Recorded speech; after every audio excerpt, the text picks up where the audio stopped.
Good evening, members of Spiritual Encrypted Encounters. Should I say good morning? How's everybody doing? Good evening. My name is Dave Cias. I'm your host for tonight here on Spiritual Encrypted Encounters Late Night Live. For all the night owls out there, how's everybody doing this evening?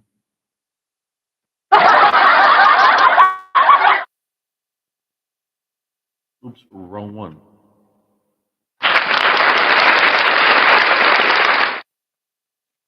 Uh, Let me check on my lighting real quick. Make sure I got the right lighting on one.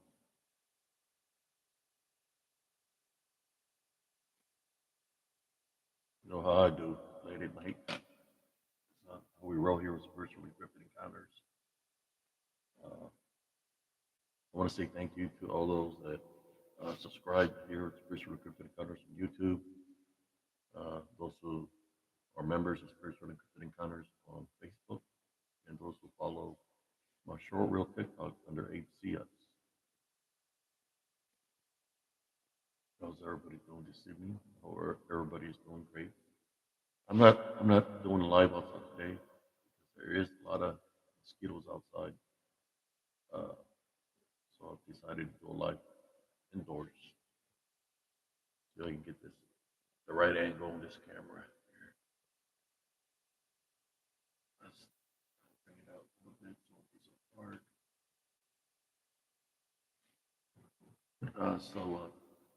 Tonight's live for brothers and sisters, uh, for whoever's here. I hope everybody had an excellent day today. Uh, Tonight's live feed is about protecting your spirit from spiritual and mind control attacks. I know that happens to a lot of us. We're living life. Certain things happen. I see somebody here with me right now. I don't know who it is. I don't know how long I'm going to be live tonight, but I'm trying my best to be here as long as I can. It's called protecting your spirit from spiritual and mind control attacks.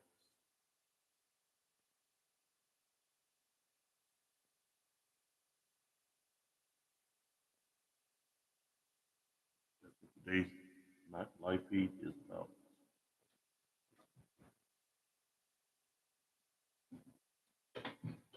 Just setting up something down here real quick.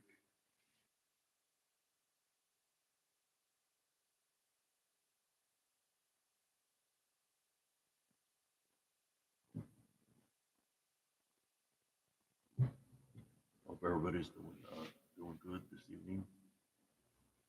Yeah, kind of sleep most of the day, and then I do the lives at nighttime, late at night.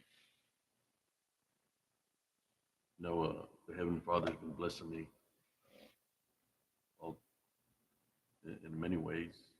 It's awesome how he blesses me. I'm an old fella, uh, ex-military, and I've been through a lot of things in my life. Uh, but it gives me the strength to be able to do my workouts that I do daily. Keeps me going. Like I'm careful with the things that I eat. Well, been trying to be careful. I'm not perfect. But, just trying my best to keep this body going. I hope everybody's having a good evening.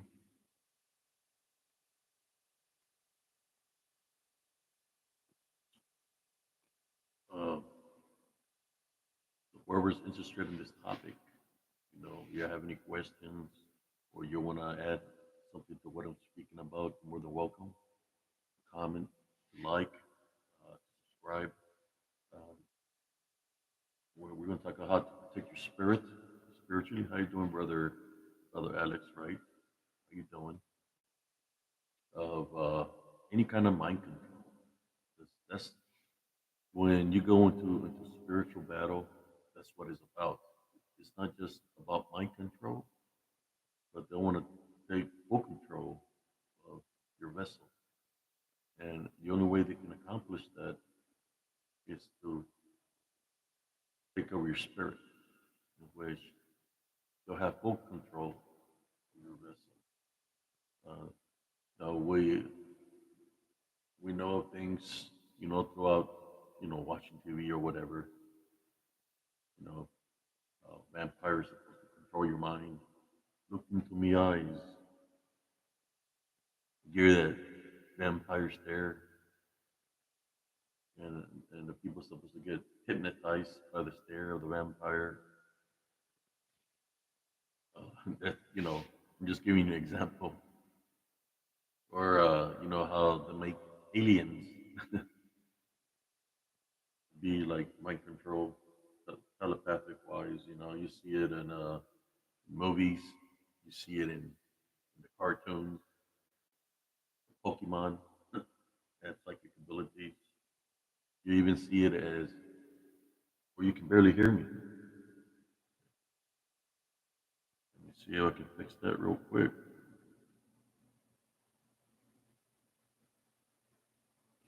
Can you hear me now? If you can hear me now, give me a thumbs up. Uh,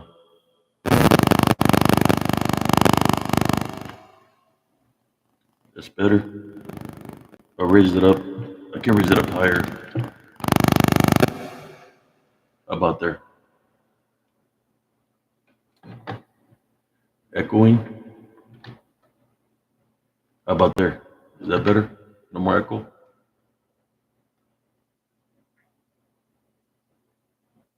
Is there still? Okay.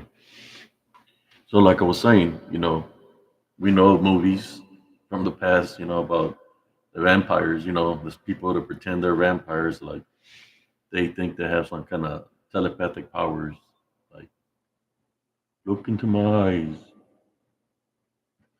They're supposed to translate things, the aliens with psychic abilities.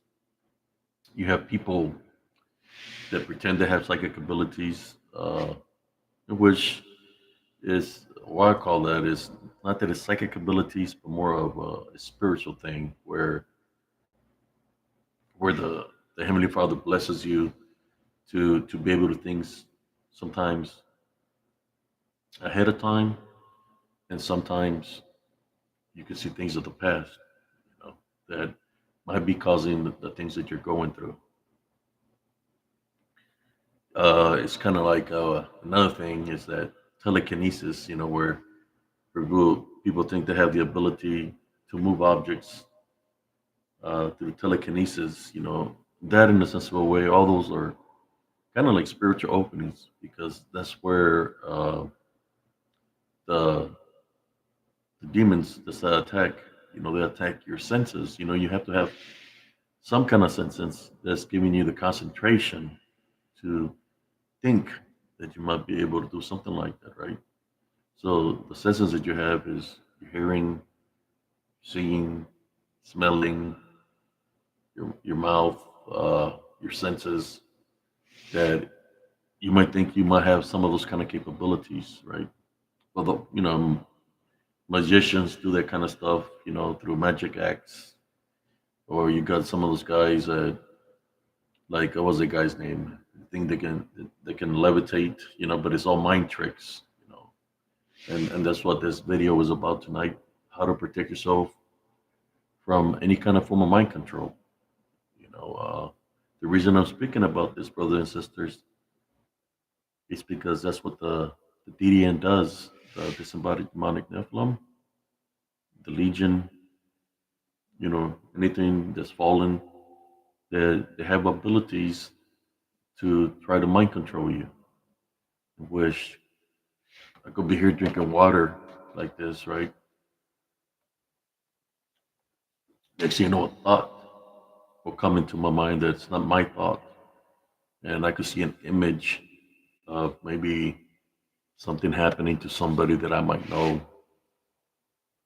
So what you're supposed to do if you get a bad thought, or where you're seeing something bad happening to somebody, to take control of that, for nothing to happen to anybody, you type on a rebuke it in Jesus Christ's name. You take authority over it, and you pray for the individual that you might be seeing, and you type on a rebuke that image that is shown to you, because you don't want nothing to happen to anybody. That's one way that I found very, how should I say, uh,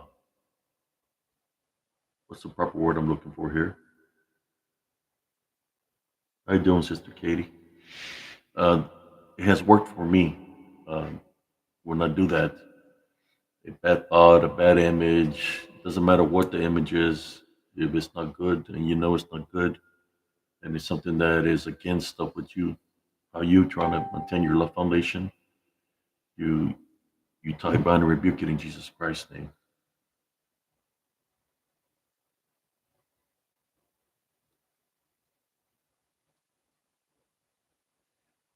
Uh, that's what you're supposed to do, brothers and sisters. Not allow it. If you can't, it doesn't allow you don't allow it to affect your mind, then it can't affect your spirit, because that's where it normally attacks is up here, and where our senses are being controlled by the brain, right? By the brain, it controls everything, how our body functions, and everything is is is the brain, and here the senses is what's in charge of what makes our fingers move, how we speak, you know, and that's where they like to attack. You know, you've heard of stories uh, where sometimes they attach themselves to the spine area of the neck. You know, if you think you can think of a movie something like that, right, where they attach themselves to the neck area. You can think of alien parasites, right, like uh, the Body Snatchers, the movie The Body Snatchers. You can think of the movie The Aliens. How they come out of the pod and they hit them in the face. Well, in that form, in that sense of a way, that's how they attack spiritually. They'll attach themselves to the neck area, right, where you feel some weight, and then you start feeling a lot of pain on your neck area, shoulder areas, up towards the back of your head. That's when you know that you might have a negative attachment, when you feel this senses. So what do? Is you type and rebuke it in Jesus Christ's name. You tell it to leave, that it's not welcome to attach itself to you. So you send it away, you know. But that's one of the places that they like to attack. You know, I'm talking about the things that are unseen. You know, that's where they like to attach themselves. Sometimes they attach themselves to your main organs.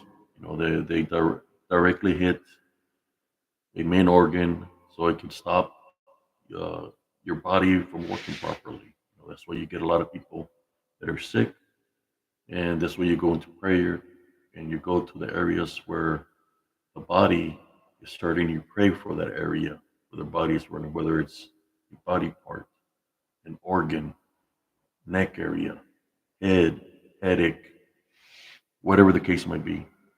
That's when you go into prayer. You know, prayer is very important in all of this, because that's how we fight spiritually, is through prayer.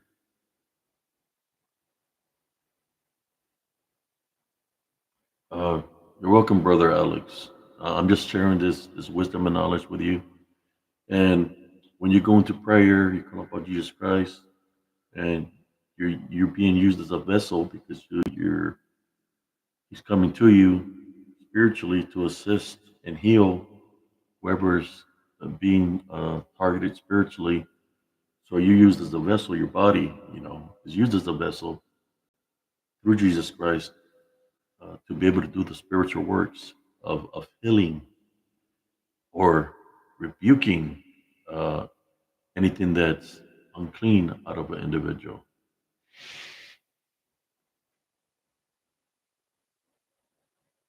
So I'm just sharing some wisdom and knowledge here, brothers and sisters, about this. Uh, I know one thing that, when I was talking about vampires, right? How in the movie they say, "Look into my eyes," and they're looking at you like this,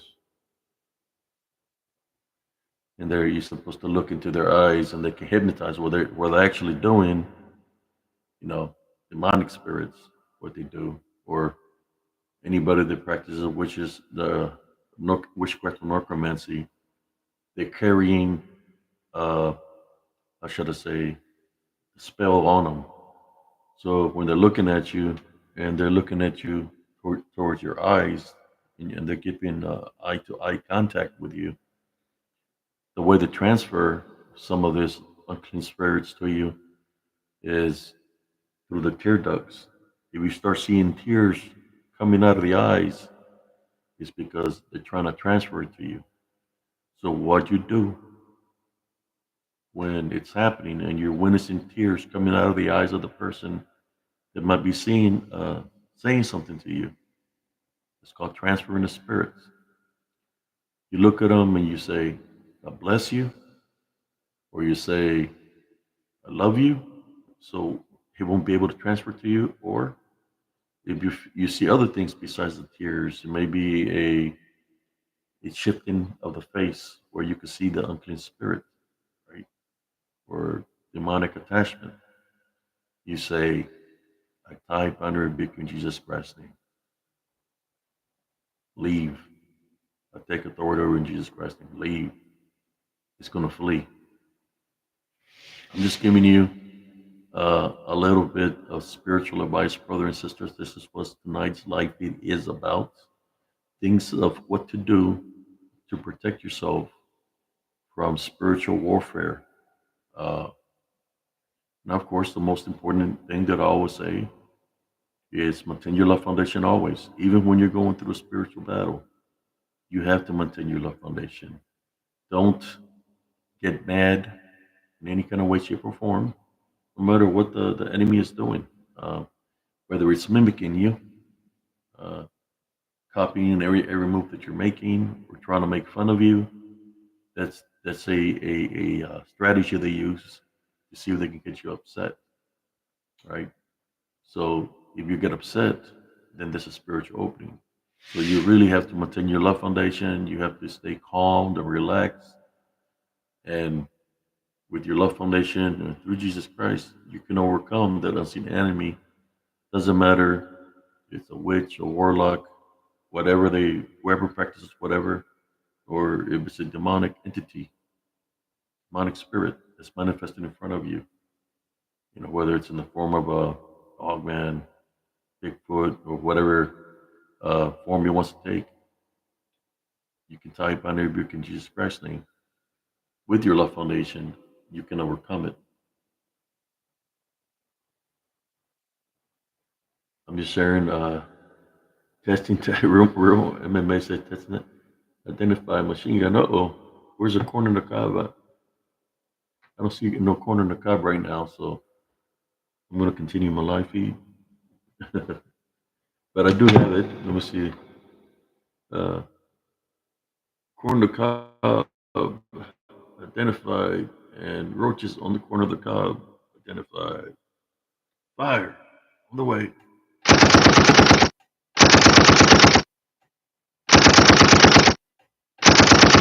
Target. Ceasefire.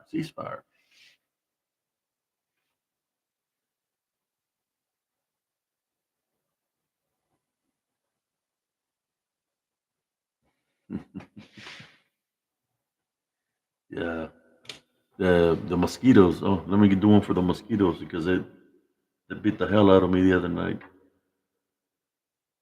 Uh, Mosquitoes identified. Fire on the way.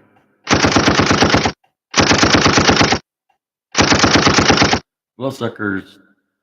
Target. Bloodsuckers. Target. Ceasefire.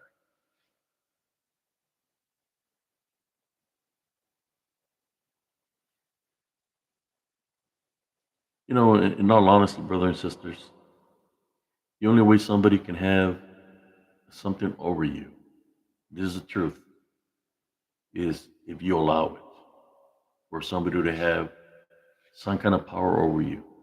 You know, uh, that goes for the Nosferatu. That goes for anything demonic. It goes for anybody that practices anything that for people who are in relationships that are I should say mental and physical. The only power somebody can have over you is what you give them. That's the truth. That's the only way somebody can have something over you. You're you're stronger than that. You know who you are as an individual. Just remember that. I'm just being honest. It's power of fear, the power of belief, the power of hatred, power of vengeance, the power of generational curses. If you're believing in the generational curses, you're not doing nothing about any of those things that I spoke about, then you're allowing it in your life. It's when you say, you know what, I want to do something about it. It might sound a little bit uh, like, well, how can I do something about it? If it's something that happened a long time ago, spiritually, we're all connected spiritually. You can do it through the spirit, through prayer. You tie, bind, rebuke, and cut that generational curse. And so you don't want to do nothing with it. You don't want to be part of that. That you and your next of kin are protected through Jesus Christ as you place them first. But you have to do the opposite of what something is trying to do to you. Right?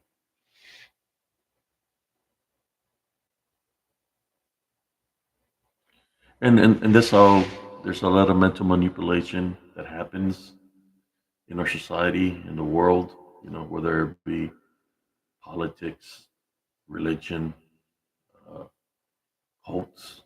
Uh, Look at the guy, what was his name? Jim Jones. Told all the people to drink the Kool-Aid. And look what happened to all the people, you know, because they seen him as a holy man of some sort. And he took out all his members, you know, poisoned them, his congregation. Uh, all the wizards and warlocks, voodoo, whatever they practice, they have many names. So they come at me. They come at me thinking they have some kind of power, but the only power they have is really not no power because it's what I allow. So if somebody's coming at me, look at me a certain way, pulling out amulets with uh with bones, they have bones and chicken feet, uh, talking to me in a different language, talking to me backwards, and they're coming at me because what they practice, and the things that are around them. I think they have some kind of power. So I'm looking at the how should I say it, the shit show where these people think they have some kind of power because they made some kind of deal, but they really don't have no power. Uh, they're being deceived by the enemy. So they come at me, looking at me a certain way, pulling out ambulance, saying certain chants, you know. And as I'm looking at them, I'm not paying attention to what they're saying. So I start praying with myself. They hear my prayer, walk away. But all the time that they're doing all these things, I do not give power to that because I don't accept it. I don't fear it. I don't accept it. No matter who they are, what they say they represent, who they worship, I don't give them power. So if you don't give them no power, that they have nothing over you. It's a shit show, literally. That everything they're trying to do is meaningless because if they're wishing something bad towards me, it's gonna go right back with them because I deflected through my law foundation. I've seen this happen time and time and time and time and time and time again since I was a kid all the way to now.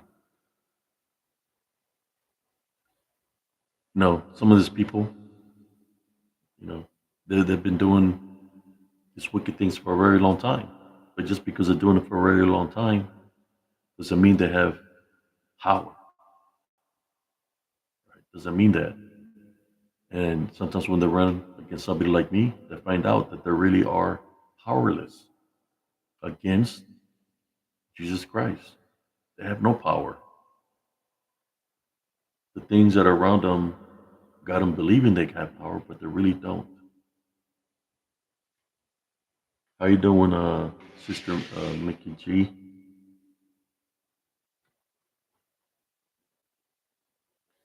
I had a person tell me that they were a werewolf, right? They were a werewolf. And I said, okay, can I see you transform?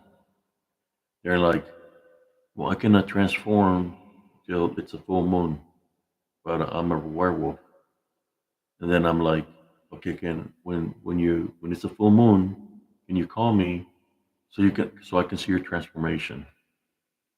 I never heard nothing from the guy, but this person, I know what happened to him. I know he's being spiritually haunted, spiritually possessed.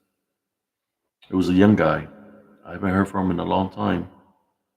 Uh, but he was a cutter. He was cutting himself. He went up in a mental institution. I tried to help him out because I felt that he was being spiritually uh, possessed, where he literally was saying he was a werewolf. He was all showing me his teeth.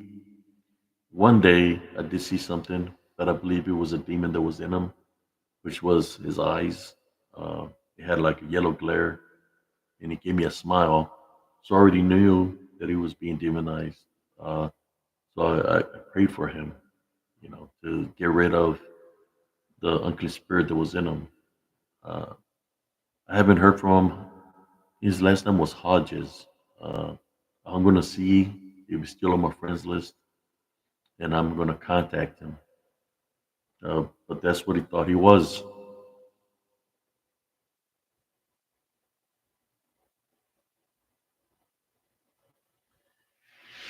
Uh, I've never heard of him, brother. I mean, honestly, the menace man that he was a murderer that became a preacher. I've never heard of him, brother. It's the first time. Man, maybe I need to look him up, but I never heard of him ever before. You know, look at Mr. Rogers' Neighborhood. You seen it. How he was good with children. Well, he was a Navy SEAL, and he was a sniper. I believe that's what he was, a Navy SEAL, and he was a sniper. I don't know, brother. I've never heard of him before. I'm just letting you know, sharing my wisdom and knowledge with y'all, brothers and sisters, here on Spiritual Encrypted Encounters for the Late Night Owls. And I'm going to give you a round of applause. Thank you for being loyal members and tuning in late night and the late night owl feeds. Let me share for y'all.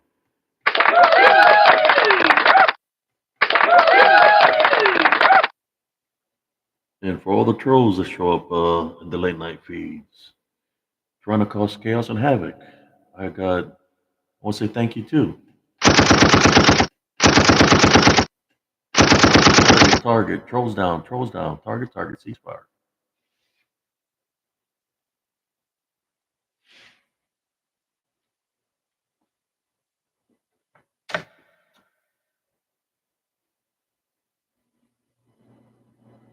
Yes, Mr. Rogers was a soldier. He took out a lot of people, but it was a job, and he was trying to do right by he knew how important it was. Uh, Kids, I'm more than sure he's seen children die when he was out there in combat. I'm just saying, uh, when I was in combat in the desert, I didn't see no children. The children I did see, and women, some of them was when they had invaded Kuwait, where we ran into a mass grave site of dead women and children that the Medina Republican Guard it took it out, it killed. So when we all seen this, there are some that are married, that had children. We think about our brothers and sisters, our next of kin. So we said it to within ourselves to say, hey, this guy's to be stopped. They're killing innocent women and children. So we set it upon ourselves that we were the ones that were going to stop them, and it's exactly what we did. Uh, you know, there was it was war, so we did what we had to do.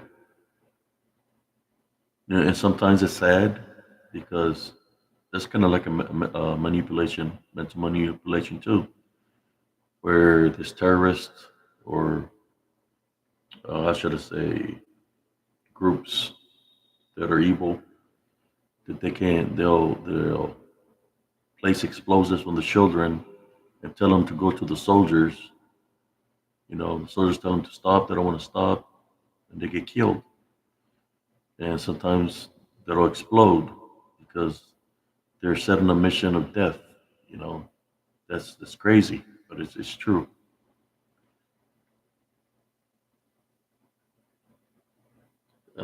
The only time I've seen one child was on the way back, uh, or going back to Kuwait after fighting along the borders. Uh, it was some kid, a little boy and a little girl. They were thirsty. They were going like this. They were thirsty. They were going like this to their stomach, rubbing their bellies that they were hungry. They're in the middle of the sand, you know. So we gave them some waters. We gave them some MREs to eat.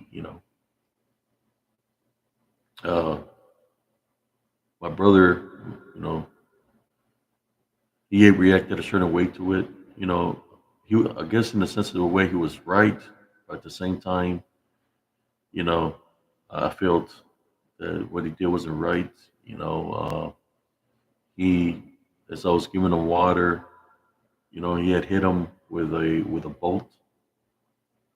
The bolt is a big old piece of metal that goes on the track, and he hit the little boy on the head with it. So I placed a tourniquet on it to stop the bleeding, and I was upset.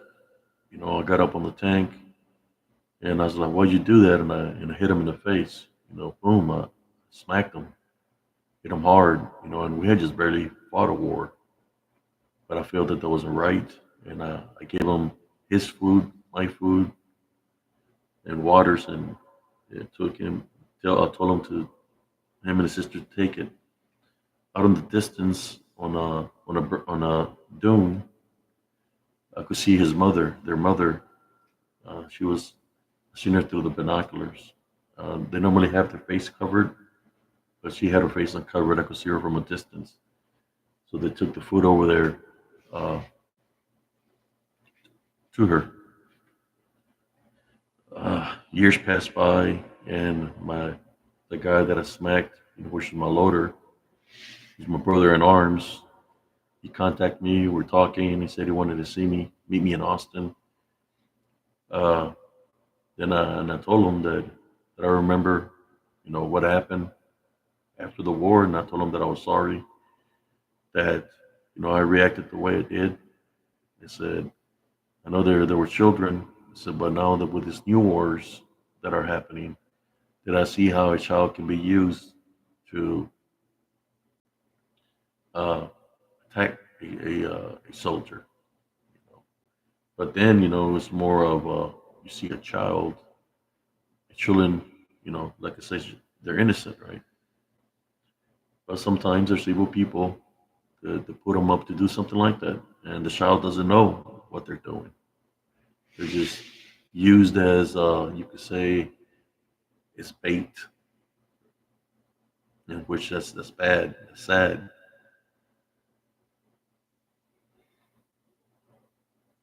Yeah, he got me back when we came back to the rear in Germany.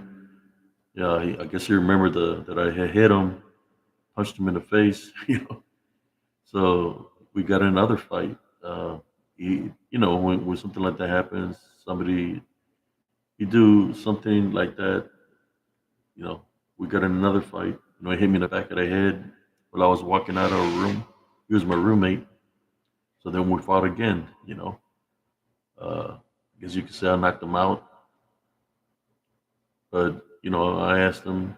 I told him I was sorry. For what happened, but I just didn't feel that what he did was justifiable. Spiritual justifiable, right?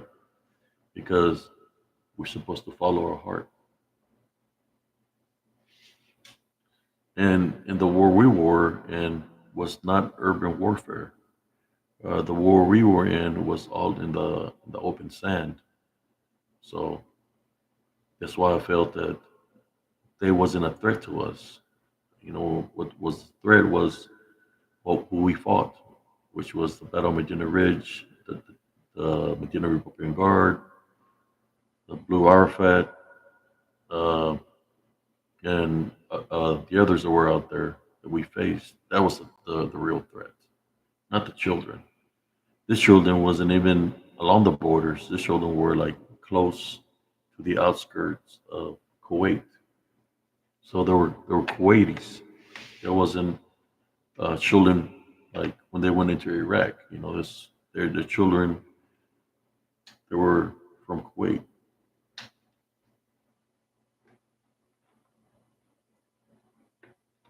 Another thing, that I try to tell my friends, and my friend still works for the government. The same guy that did that, and we got an altercation. He still works for the government. He's up there. Uh, he works for, how should I say, the Black Ops, where all the new equipment comes in. So maybe one day we'll meet and we'll talk about, catch up. So he will know a lot of things of new technology. For example, if there's any kind of cloak device, this guy, he's up there. He is a vice president of this company that I'm speaking of, right? So he's been doing it for a lot of years. He's my age.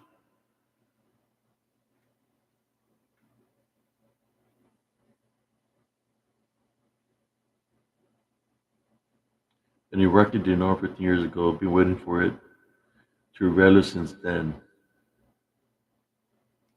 Honestly, I'll be honest with y'all. I could have gotten souvenirs, could have gotten all kinds of things from over there. I chose not to. I didn't bring nothing from over there. Uh, I had a pet iguana that I found in the desert. This wasn't an iguana. It was some kind of lizard. It looked like a horny toad, but it was pretty big. It was had orange on it and it had spikes. Spikes on his head, spikes on the tail. I put him on my shoulder and I would give him crackers. Pretty big, pretty big lizard. And I noticed that he wasn't feeling too well. I'm thinking because the area where we're in, um, it, the alpha we're in had been. I think it was. How should I say? It had chemicals on it, where there was a lot of dead animals when we got there. dead goats, dead camels, dead dogs, which means when you see something like that, that there's a chemical agent there. We were cross attached with the infantry. The first sergeant's like, I'm going to show you tankers how it's done. You ought to know nothing. We infantry, we're going to show you what it's about. You know, I think there were scouts or infantry. I can't remember. I'm thinking scouts. No, infantrymen. And I said, first sergeant, so you know all those dead animals. That's you know this area is contaminated with some kind of chemicals. Like you know what you're talking about, sergeant. Set it up, boys. They set up right in the center. The, the company commander, the first sergeant, they set up the tent right there where those dead animals were. Right, the camels, the the goats. There was some dead dogs, dead birds. They set up in that area, and we set our tanks to cover the perimeter. So we set up for a distance away from the location. Next thing you know, the following day, the company commander gets mysteriously ill. Nobody knows what's the matter with him. So they send him to the medics, and he never comes back because they don't know what's the matter with him. So we lose our company commander for the rest of the duration while we're the guarding the Kuwaiti borders. This is back in 1995, after the war. Uh, I was telling my TC, I said, man, these guys are idiots. You know, these grunts are idiots. You know, and so I'm not going to even go over there. I'm going to stay away from that location. And then as we're talking, we see a bird land on the ground. The bird picks up a seed and it goes like that and eats a seed, right? Not even 2 seconds after it eats that seed. Uh, Let me see what's going on there real quick. Not even 2 seconds after he eats the seed, the bird just falls over and the bird is dead. But that first sergeant was hard headed. He was old school. It's like the lizard that I had, he died too. I put him on the ground one day. He was eating something on the ground. Next thing you know, my pet lizard died. So for after that, it's like I was just I was careful of that area.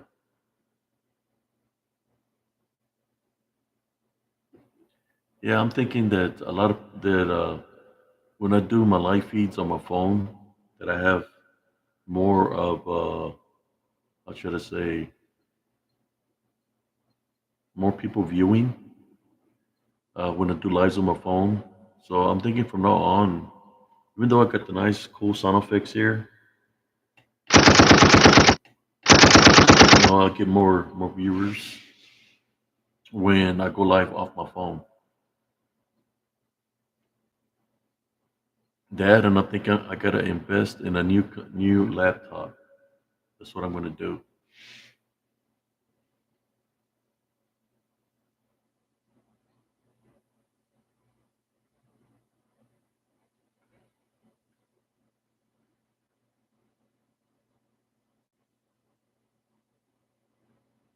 Oh yeah, you would know.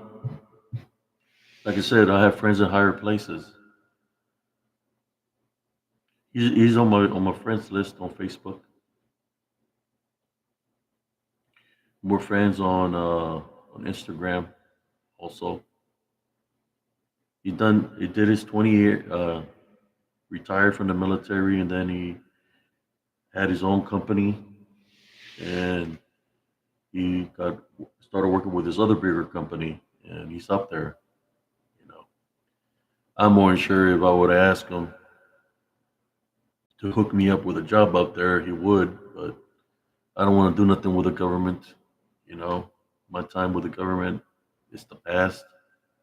I'd rather be spiritual Abe, not unless I have no choice to become a soldier again, because we're being invaded by the enemy, which actually I still am I'm a spiritual soldier right now, or spiritual warrior, because we are being infiltrated through the DDN, the demonic beings that are amongst us. So while he's dealing with weapons, which the weapons that he's dealing with might be able to kill the enemy that's in the flesh, it's not going to be able to kill the enemy that's in the spirit. So I work for somebody higher, just put it that way. And I do the spiritual works that I do and show the people that there are a spiritual weapon themselves, all through Jesus Christ. That's how we can overcome the enemy. Now, I'm more sure there is a cloaking device and a lot more. Uh, he'd be showing me all the. He showed me this tank that you don't. It's not man made operated by men. It's all operated through satellite. They can drop it airborne at a certain location, and they can control it through satellite and shoot at targets with the tank. That that if the tank gets destroyed, nobody's going to get harmed because it's they can use it. They can drop it in behind the enemy lines and use it in that way. High tech technology. That's all I can tell you.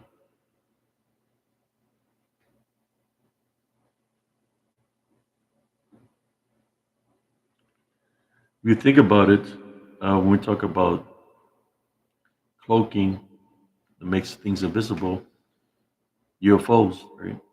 That's how the technology UFOs had or have that people say, where they can see the form of it and then next thing you know it just disappears. But there's still like a cloak. You can still see the shape of it after it disappears.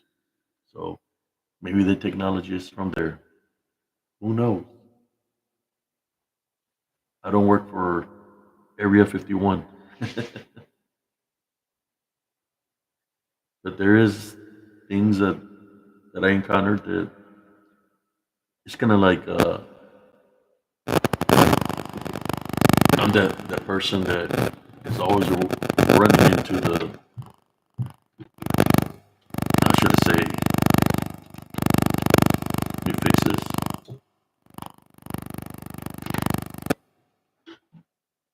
Running into different things that's out of the ordinary.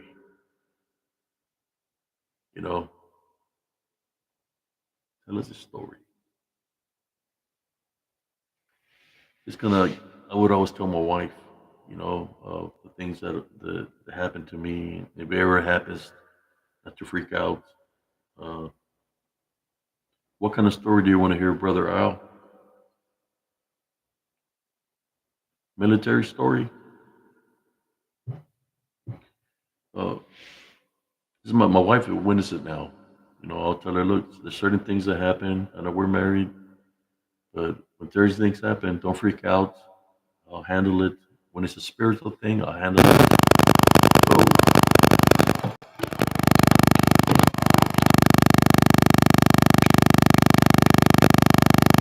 I found out what the problem was.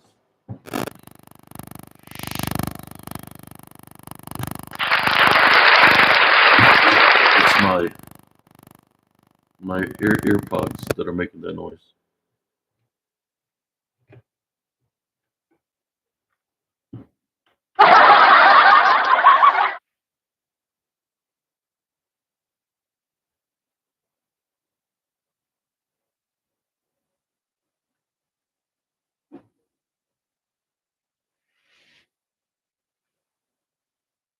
Yeah, there's a lot of technology.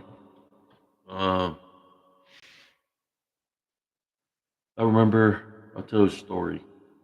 Because after the war, I was taking a what you call a bird bath with baby wipes and some water, shower with a sponge, and it's nighttime out there in the desert after the war, um, and I see something in the distance. Is I see a light, a red light in the distance. As I'm up there, it passes, comes real fast. It was like in Mach speed, and it goes right over us. It's like low to the ground, and there's the light is just beeping, and it's making a noise. Passed over it. I feel something hit me, like fuel or something, and something landed on us, like on the tank. We didn't know what was going on. That happened out there after the war. So I'm at a restaurant here in Killeen, Texas. I'm eating it. It's not a restaurant. It's a little place, hole in the wall. I like going there because he has gyros, and I was eating a gyro. There's this guy that walks in. This African American guy. He's walking with a crush, with a cane, and he looks at me and just staring at me. And I'm not thinking nothing of it because I don't know who this guy is. So he hobbles, he's walking with a cane, and he sits right in front of me, and he looks at me and he says, "I know who you are." He's like, "What do you mean you know who I am?" And he said, "You're that tank." And he said our tank number, Delta 31. Said I was a guy that was operating that that, that aircraft that went over you. That's what he said. And I'm looking and I remember what happened, right? So why are you coming to me? I mean, what's going on?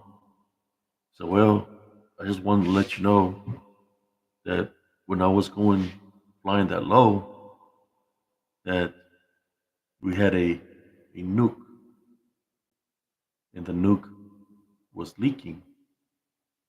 And I'm sorry, he said, I'm sorry. I'm sorry because the nuke leaked over y'all. And I just came to let you know that the nuke we had on there was leaking. And I'm looking at him. And I told him, well, that could explain a lot of things. And then he's just looking around. He's looking around. He said, I'm not supposed to be talking to you.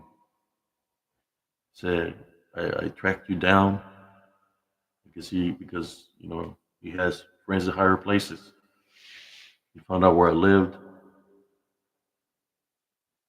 because he found out the name of the people that were on my tank. But he came and told me this. So I just want to let you know what happened that day, why I was flying so low. Uh, that had a nuke that was leaking, and you were in that path. And I just gonna let you know that it was if you felt something, it's because a nuke was leaking. So that's all he told me, and I said, well, thank you for letting me know. And he kept on looking back, looking around, like like like he was being followed. And he just told me, be careful. I said, just like I can find you, they can find you too. And that's what he told me. Just be careful. And he got up, and I said, well, thank you for letting me know. And he said, you have a nice life. I said, you have a nice life too. He walked with his cane, walked out, and that was the last time I seen the guy. I'm just sharing an experience, how how things like that have happened in my life.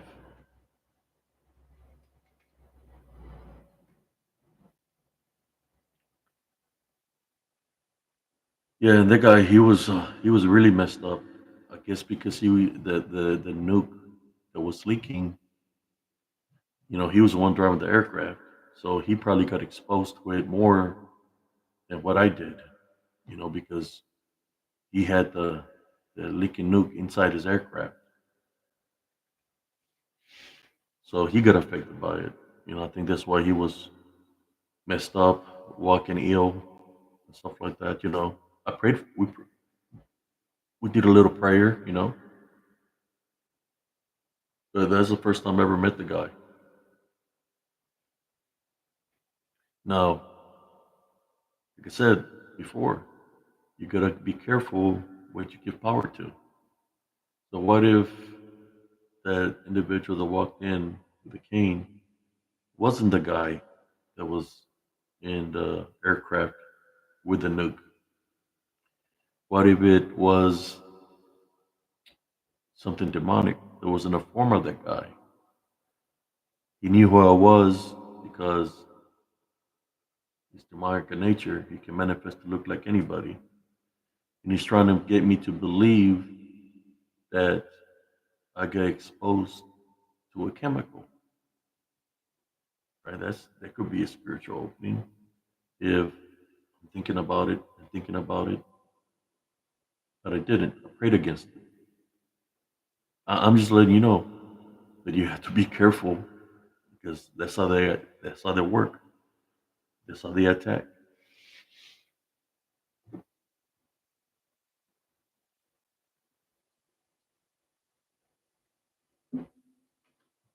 I hope you all enjoyed that story I just said. Happened to me in Killeen, Texas, when I was eating a gyro at a gyro stop.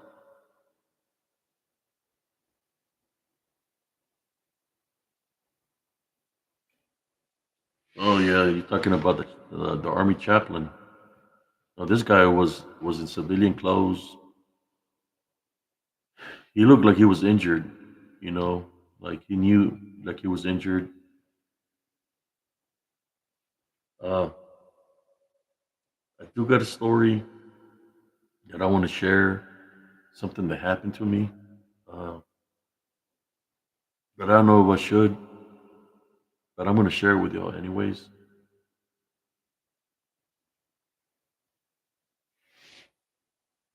'Cause it's the story that happened in Germany. After I come back from leave after the war from home back to Germany, my platoon sergeant tells me not to unpack my bags, to leave them packed because he was going to send me on a trip for the weekend to a location called Boisches Garden, near the Switzerland border, right? So I say, okay, uh, we got on the bus and we took off. Me and a friend of mine, a couple of my friends. It was for the weekend. They have rooms for us. It was paid for the government. It was like a government location where people were. They were sending the soldiers for vacation or something like that. I went over there and we were at this bar, and it was a pretty big bar. There's nothing but GIs, but some of those GIs, I believe they had the gin in them, and they were acting weird. All I remember is as I was sitting down, I hadn't even drunk my first beer. That there's a German, or I don't know if it was a German or a GI. He landed on my laps, and he's bleeding, and I pick him up, trying to figure out what's going on with him. And when I look, pick him up, somebody punches him, and he falls down. And I look, and I hit the dude, hit him in the chest, flew. Next thing you know, I get hit in the back of the head, and I'm getting hit by all directions by a lot of people. So I fall down to one knee, and I'm blocking all the shots because they're trying to knee me in the face. They're trying to kick me in the face, and I'm blocking all the shots. Just moving my hands, because I know how to fight offensively or defensively. So I'm blocking all the shots where they're trying to hit, but they're pounding the back of my head because there's a lot of people. I'll say like 15, 20 people. So I'm just trying to defend myself, right? So when I come to, I'm not seeing nothing. The only thing I'm seeing is black and spots. But I'm getting pounded. I can feel the blows, and I'm still blocking my face. But I'm not seeing nothing. I'm just seeing black, because they're hitting the back of my head. After a while, they say I hear MPs, MPs. As many hits they were death blows. They were trying to literally kill me. Right? I hear MPs, and the hit in the back stopped because those people, I guess, that were hitting me, they took off. Uh, then I just feel blows. There's one person, I guess, or somebody hitting me on the front when I get up, and by then, I'm just feeling the blow. So I just throw one punch. I throw one punch. I will train with immovable objects. I'll train with trees. You know, knew some martial arts. I couldn't see you. I just threw one punch to where the I was getting hit. So when I shook it off and I was able to get my eyesight back, I'm standing and I look. There's two guys that are dragging a guy. They're dragging him, and there's blood coming out of his mouth. He's leaving a trail of blood. So I'm figuring that's the guy that I hit. You know, that guy that they're dragging, because the blood started from where I threw the punch. So I was upset. I went back to the room. I had a little mustache, and I had hair. I shaved my mustache off. I shaved my hair off with the clippers, and I changed clothes. You know, I was young, so I wanted to get him back. I wanted some vengeance. Grabbed my knife. I went looking for this guys. I went to this location where it was like a underground tavern, and when I went there looking, I seen the guy. Seen the one that was in charge of him. It was an African American. He had a black muscle shirt on. So I went up to him, went around, and I got right beside him, and I put the knife right in his rib area. I said, "Hey, start poking him. Remember me, man? Hmm? You remember me?" And he's looking. He's looking like this. The next thing you know, it's like everybody that was in the bar that was with him start coming at me. So I go to a corner, and I'm looking at him, just waiting. And I said, it was like 30 of them. I said, who's gonna be first? I said, who's gonna be the first one to die tonight? That's what I said. 'Cause that's what it's about. And I'm 30-1. When you have those odds stacked against you, it's about survival. So you gotta the first one that comes at you is gonna be the example, right? Whatever you gotta do. Uh, Next thing you know, a friend of mine, he's African American. He tells the guy, "Hey, that's my boy. He's with me." And they're like, "You stay out of it." I said, "Look at his skin color and look at ours. You're supposed to be with us." And he said, "Nah." His name was Harris. I said, "That's my boy." Say, then the guy's like saying something to him, and Harris slapped that guy in the face. Boom. The guy got mad. He said, "We're gonna be waiting for y'all outside." And I told Harris, I said, "Harris, just wait, because you have been drinking." I said, "Let's wait till the end of the bar. And if we have to do anything, we do it then. We just have to wait till the end when it closes." So I said, "I'll be right back." I went to go use the restroom. When I came back, Harris was gone. So it was raining outside. I went up there, and There was just raining. There was nobody outside. So I start walking, and I'm walking through this across this bridge, and you can see the clear water, the cold water. You can see goldfish in there, and the phone booths in Germany were like yellow, yellow, and I see that guy that was with the mustard shirt inside that phone booth, like he was talking to somebody. So I said, I had my knife in my hand. So I said, vengeance is not good. Vengeance was in my mind. Start going up to where the phone booth was, and my knife was already out. As I was going up to the phone booth, two big guys came around the phone booth, and uh, and I told them, I said, "You tell him, because he had his back turned turned away from me." I said, "Excuse me."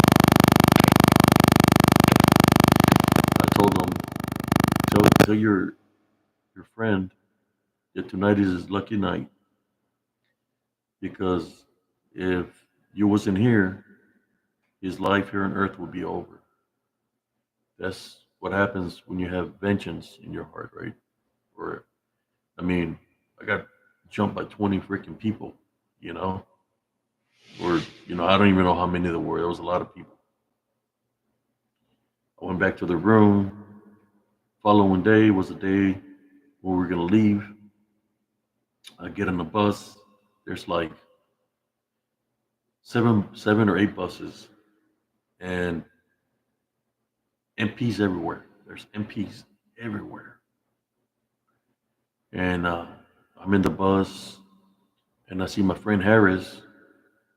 He was all black and blue. I'm talking about black and blue, and he said that his head was hurting. He said he got jumped by all those people, right? So MPs were everywhere, and I was, they were looking in every bus, and the MP is standing by the steps, and a guy comes in. The guy that comes in was the guy wearing the black muscle shirt. He walks all the way to the back. I'm looking at him. He's looking at me. And then the MP says, "Is he there? Is he there?" And I look at my friend Harris. It's all messed up, and I go like this. And then he looks at me. He turns around and he said, "No, he's not here." And he walks away, walks out, and we take off. The bus leaves, and I could see all the MPs still there. The reason the MPs were there, brothers and sisters, is because when I got jumped, and the last person that was punching me in the face, and I threw that one punch, the person was in the ICU room, fixing to die, because he had a shattered esophagus. His esophagus was completely shattered from the blow. Till this day, it's something I have to live for the rest of my life with. And that's that I just threw a punch, not even seeing what I was hitting. And I have to live with that for the rest of my life, not knowing if that guy lived or died. You know, I just wanted to share the story with y'all. How vengeance is not the answer. Violence is not the answer. But when you're placed in situations and you want to survive, you got to do what you have to do to survive. That's no different than when you're in a combat environment. You got to do what you got to do to survive the situation. I'm sharing this story with you all here in spiritual encrypted encounters of a true event that happened. And it's a shame that it had to happen among soldiers, even though we weren't was in the same unit, same brigade, same battalion. that it happens that way. You know, they were working more of as a gang mentality that day, and they ran across the wrong person. Imagine that, getting jumped by 20 or 30 people, you're still alive, but the one below that you do, somebody might not be alive. True story. Happened many moons ago. You know, if the individual is alive, I would just like to say I'm sorry for defending myself, but uh, it was 30 of y'all against one of me. You know, what was it supposed to do? You could have left when they stopped and they said MPs. You could have left, but you chose to keep on punching. And I just threw one punch. It was an effective punch. Remember, the MP showed up. I had a pocket on my shirt. I had tore off the shirt pocket. I wasn't bleeding or nothing, you know, just my head was hurting some. MPs were there. They were looking. I grabbed a beer and I started like, then they left because those guys had taken off.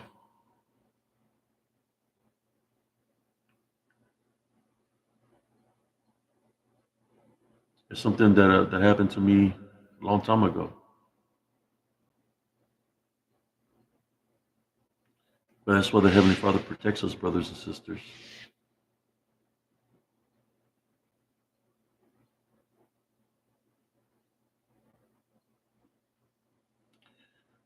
I hope you all enjoyed.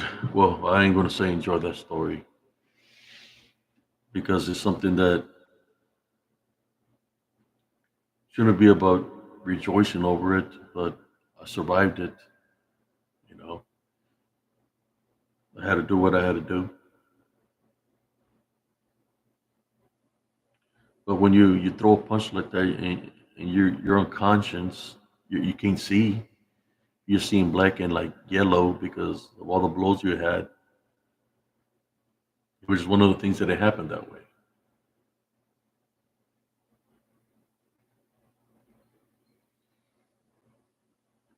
Yeah, it's like every time I go live in this way, uh, I don't know if people are viewing or what, but I'm thinking from now on I might start doing my lives on my phone. The reason I'm not doing a live on my phone right now is because of this.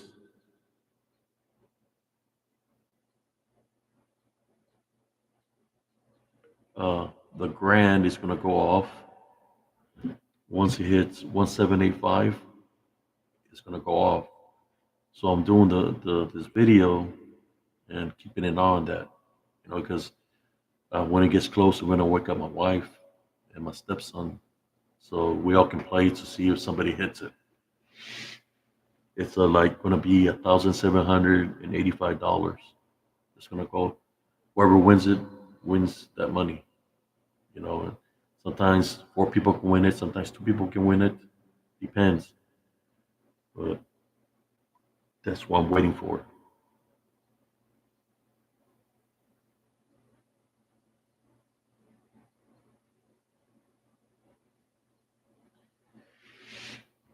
Yeah. See, I used to do boxing when I was a teenager, and I knew martial arts. Also, I knew about pressure points, how to be disable somebody's balance real fast through the pressure points. So I see all these people, BJ Penn students. I see all these UFC fighters and all this stuff that they say they can do this and that. Mike Tyson and all these people say they can do this and that. If you take the referee out of the way, You take the ring out of the way, and you just a regular fight. You bring what you got. I bring what I got. I was in 40 Pandingo fights, and I won all 40 of them. So, I fought people that were boxers, people that knew martial arts, people that were from gangs, Bloods, Crips, what Latin Kings. When I was in Germany, I fought people from all sizes, different weight sizes, and I was only 155 pounds, and I overcame everybody. So to me, when I hear all these people talking all this smack, there was this guy that said he was from the UFC, right? Saying he was gonna kick my ass. I said, well, bring it. I said, I live in Texas. He said, I'm gonna go to your house and I'm gonna kick your ass, right? I was in my home, doorbell rang. It was that guy. He's looking at me, and I'm looking at him, and I get in my stance, and he looks at me, and it's like turns around and walks away because I was gonna show him, teach him a lesson. I was gonna show him that the training that they do, like UFC, MMA, is not all that uh, what it seems to be. A lot of these people they get beat up because they stick to the rules of engagement, the rules that are placed within the UFC or the MMA or whatever the boxing association. They have to stick to rules and regulations. When it's a fight that there's no referees and no regulations, anything goes. So I didn't think he was ready for that. And when he see me, it's like, oh, this guy, he seen me. There's one thing about a person that's a fighter. They know who to mess with, and they know who not to mess with.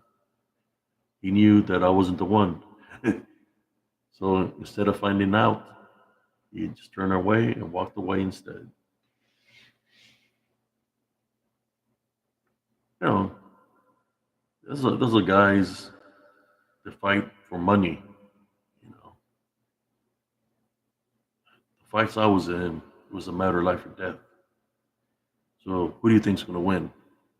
Somebody that trains for to fight a rigged sport, or somebody that's a true warrior? Yeah, I ran into one of those guys. This my brother was doing the uh, BBJ student, the BJ Penn classes, and I posted something to my brother, joking with my brother, and one of the guys said he was going to kick my ass and all this, and I told him, hey, well, bring it. I said, bring it to Texas, and I'll show you what I'm about. And I told my brother, you better tell that guy, let him know what he's getting involved in, because you don't know who he's messing with. Uh, but then my brother's like, hey, that's a school I go to. I said, fuck. I said, so I was joking around with you, and you know that. I said, so I'll delete the post. I said, but if that dude wants an ass whooping, I'll give him an ass whooping. This happened like 10 years ago.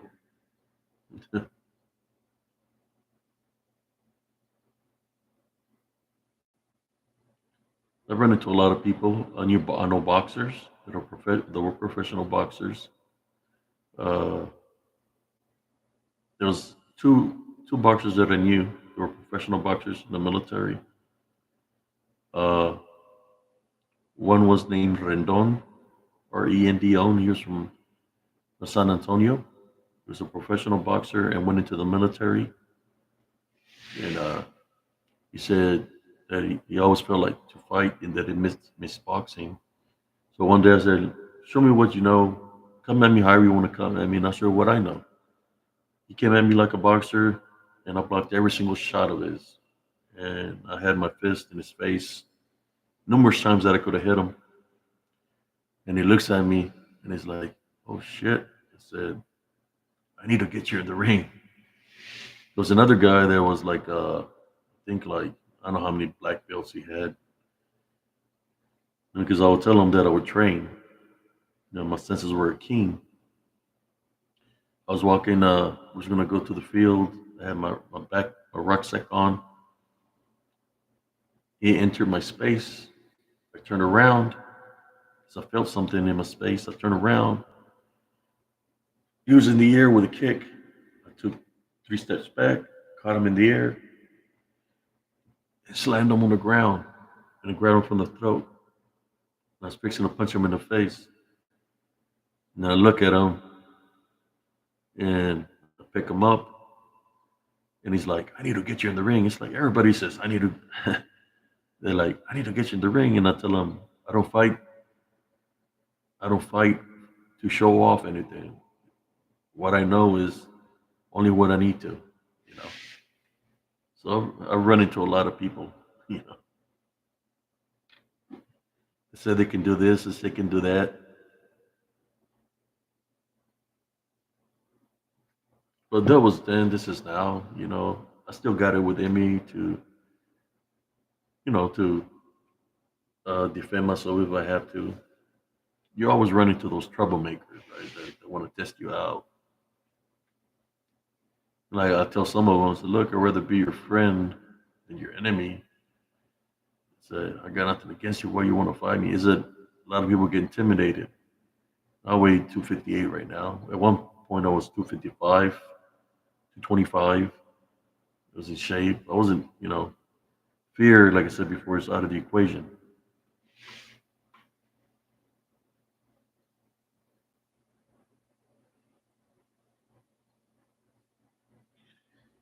Yeah, holistic machinery. Uh, I don't do those kind of sports. I mean, that it's good. Uh, yeah, I know my own things. I know how to. When somebody's trying to go for my legs, I can put somebody in a hold real quick and put them to sleep. You know, around the neck. That's it. Put them to sleep. I know they go for the ankles, for the Achilles, for the knees, and stuff like that because that's what they target. If they can disable the ankle, the knees for the sport, right? Then the person's not going to be able to function properly. They're going to be able to stand or with their weight. I took out a guy like that, but in the streets, it was a big guy, big heavy guy, uh, probably weighed like 300 pounds. I took out his ankle. Took out his ankle. Those 300 pounds just fell on the ground. Uh, I could have beat the hell out of him, but I just didn't do nothing to him. He was already disabled. There was no need for me to do any more damage. He was already damaged.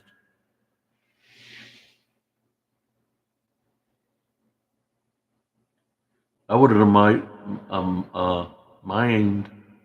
fighting some of those guys, uh, like Mike Tyson. I say he's the baddest man in the world and all this. I see him, and I don't see him as like that. He said I've been in a lot of fights. I mean, shit, if you bit somebody's ear off, you know, that means that he's got lack of discipline. That he gets in a situation where where he can handle how to get out of the situation, so he can cope with it. So that's why he did what he did. You're supposed to study your opponent, right? You study your opponent to look for any weaknesses. Once you find the weakness, then you attack the weakness, and you overcome your opponent. I don't know. I mean, he's a bad man in boxing. I mean, you remember he had Don King as as a manager, and he was crooked as hell. A lot of the fights that he was in his young career, you could say, were stage fights, where the people were getting paid to get beat up by Mike Tyson. A lot of stage fights. Uh, remember when Buster Douglas beat him? It was his first loss. Then Holyfield beat him a couple of times. Yeah, he said he was a UFC or MMA fighter. He seen you see my eyes when I looked at him, and I recognized him right off the bat. And this is what I was going to do. So okay, first you're talking smack on Facebook, then you decide to show up in my house. So in my mind, I was going to teach him a lesson of life that he wasn't as bad as he thought he was. Whatever he learned or trained, and I was going to teach him a lesson. But he knew that he was messing with the wrong person. He seen no fear in me when I looked at him, and I was just waiting to see what he was going to do, so I can react to whatever reaction he was going to do to me. I was going to handle business. So he knew that, and he just turned around and walked away. Got in his car, looked at me one more time, and he walked. He drove off. He was with somebody.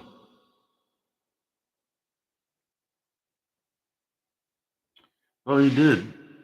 Not unless he wasn't real. It wasn't a real UFC fighter, or MMA fighter. Maybe he was just pretending to be. You know. Yeah. See, I can talk smack and I can back it up. The reason I can back it up because I have no reason to lie about my capabilities. I can do a lot of things. I can be the nicest person in the world, but then I can be the dangerous person in the world when I need to be.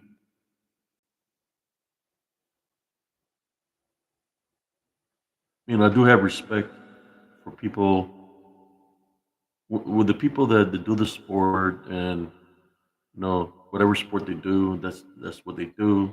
No respect to them or whatever they do. But when you got people like Conor McGregor thinks he's a badass just because he does the things he does in a cage ring doesn't really mean he's a real badass in real life. You ever hear the saying, when you think you're bad, there's always somebody badder?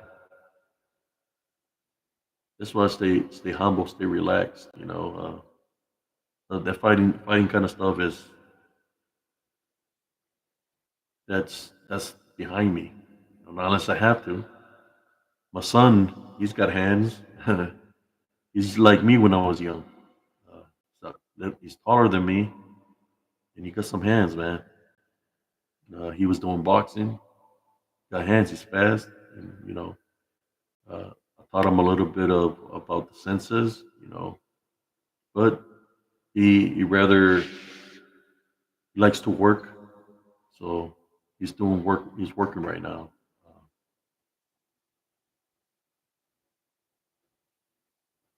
oh yeah, I would always getting threatened, man, on Facebook through Messenger. I got a guy that was showing me all his guns, saying that he was gonna come and kill me and all kinds of stuff. Threatened me that he's gonna kill me. Then it was like, remember when they were having those Black Lives Matter protests? I commented something on somewhere, and then some guy tracked me down to where I would go dancing, and he's there, and I recognized him, and he's saying something to me, and I'm just say something back to him, and just trying to see what he's going to do. But instead of doing something, he just left it alone.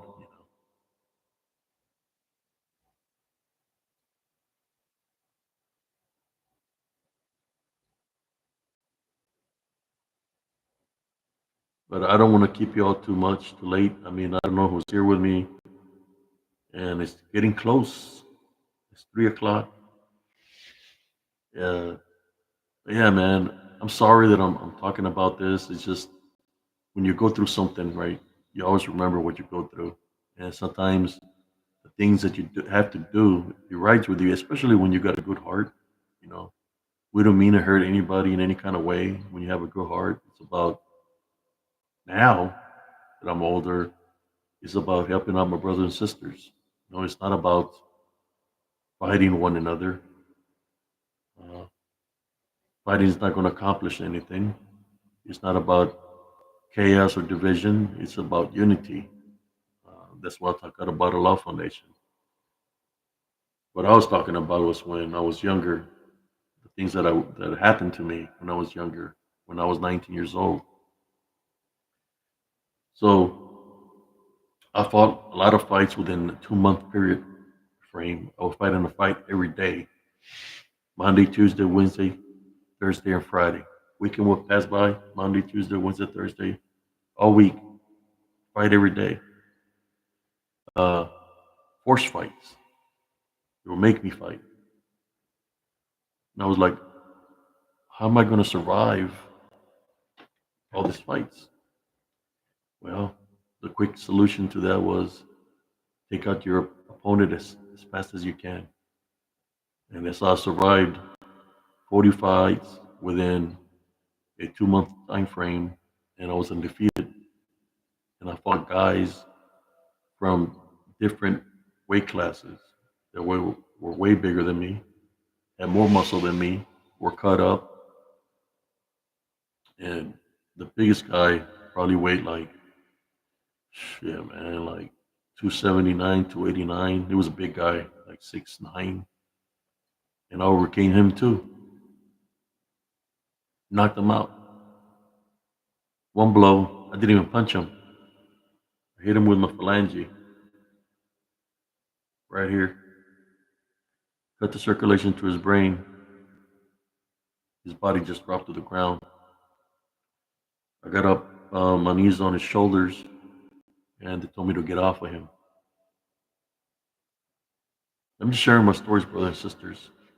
I'm sorry that I'm talking about these experiences, but sometimes you have to reflect and just let out the things. And at this time, I would like to ask God for forgiveness uh, but, for handling it that way. But I know God understands me. That, that I had to do what I had to do at that time.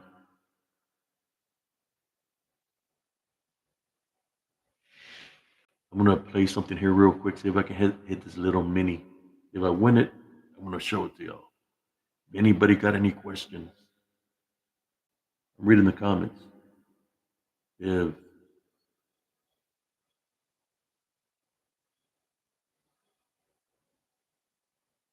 I'm saying I can win this little mini real quick. Any questions, or you want we can talk about something else if you like.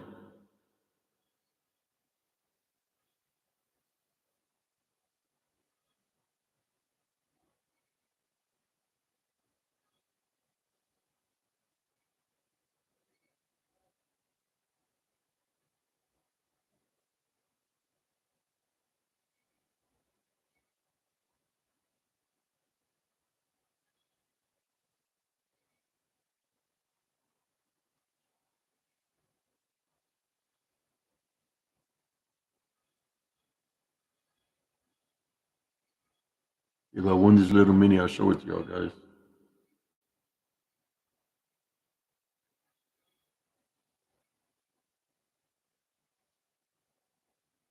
Nothing really busting right now.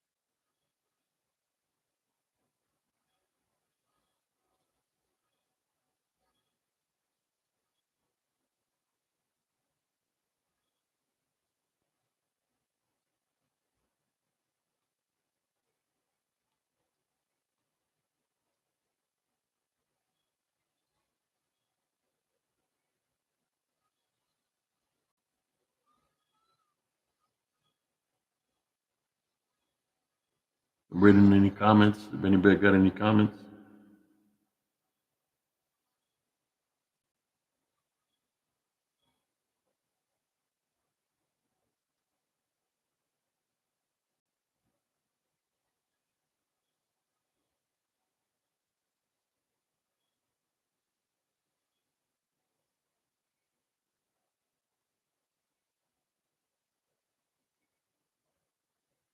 Look at that. I won it. $23.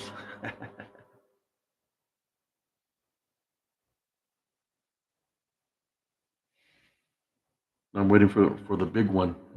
I just won $23, y'all. Yeah, brother Alex, right? You know, you're prior military. That's in the past, but I remember everything. It's still within me. If I have to do something that is a matter of life or death, I'll react to it because everything that I've trained, everything that I know is still within me. You know, I work out daily. Uh, you know, if I have to, I'm a real good swimmer. If I have to, somebody's in the water somewhere, I'll jump in the water to save the person. If somebody's in a situation where they're being outnumbered, I go help out the person, you know, and fight wherever I have to fight to get them to safety. That's the kind of person I am. And uh, as you know, I talk about a love foundation. You know, back when you're young, you have to go through your trials and tribulations to become who you are. Right? Uh, you know, at that time, I still had a lot of vengeance, man, a lot of hatred. You know, it's not a good feeling having a black heart. I let all that go when I asked God for forgiveness, and I uh, I forgave my enemies. I asked for God for forgiveness, and it's a whole different feeling when you finally do have love in your heart. You know, the love of the Heavenly Father gives you is amazing, man. Freaking amazing. That's what I talk to you about. I mean, maybe if I was younger, I would say, you know, I could be a bad person, you know, like as I was a badass when I was young in my prime. But you know, I'm older, but I can still teach somebody a lesson with the things that I know. You know, I'll catch them off guard because they might train a certain way or whatever. But the things that I know, you know, I just keep to myself.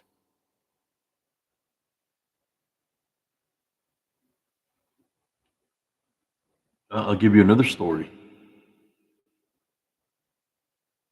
This when I was younger, when I was 17, I was like I told you before, I would do track, and you all know the situation, how the cops didn't like me and all this. I was coming from a track meet. I was in high school already. I was walking home. It's late at night, like 1:30 in the morning. You know, nobody. You know, I didn't have a vehicle, so I'm walking.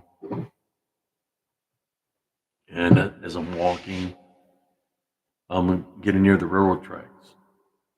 As I'm getting near the railroad tracks, I just see a guy dressed all in black. And he's looking at me, and I'm looking at him. Uh, this guy had attempted before to try to do something to me. This guy dressed all in black, in which I used to run in the outskirts of the city or the little town that I lived in, and he come at me with a sword one time. You know, he was going to use a sword on me, and I was too fast for him. He couldn't catch up.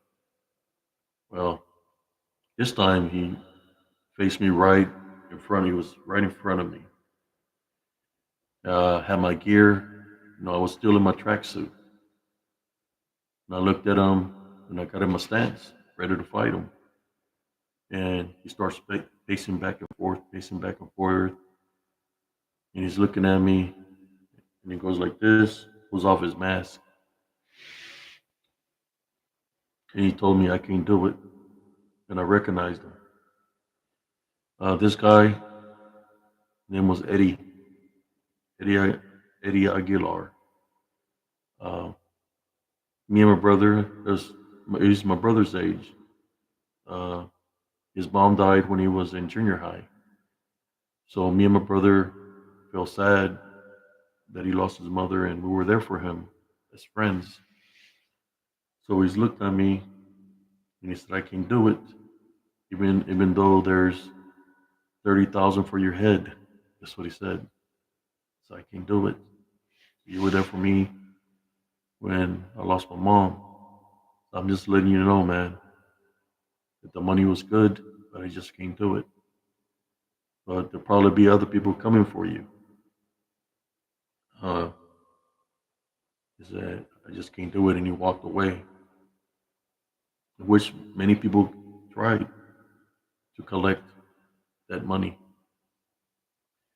Like I said before, the reason they're trying to take me out is because there was an insurance money that insurance claim that had my name on it, not just my name, but the name of all my brothers and sisters. That's what people were coming at me uh, in that way. They're sharing the store with you, man. So it's not the first time that I faced, uh, and his nickname was Ninja. Uh, he literally, when he lost his mother, the way he was making money was fighting underground fights. That's how he will make his money, fighting underground fights in Texas. So that's how we make his money by fighting these underground fights. So he will fight for money.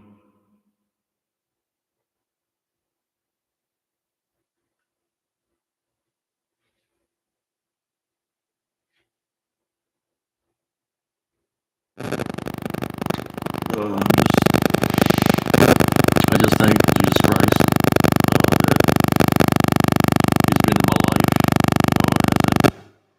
He's always been there for me spiritually.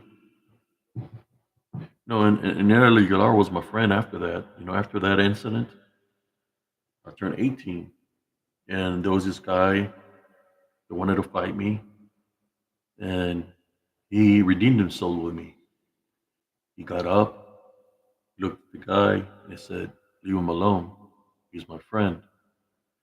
And the guy was trying to come at me, and he did one kick. He could kick high. He kicked him right in the chin and knocked him out, knocked the shit out of him. Excuse my language. And he defended his friendship with me. He made it right.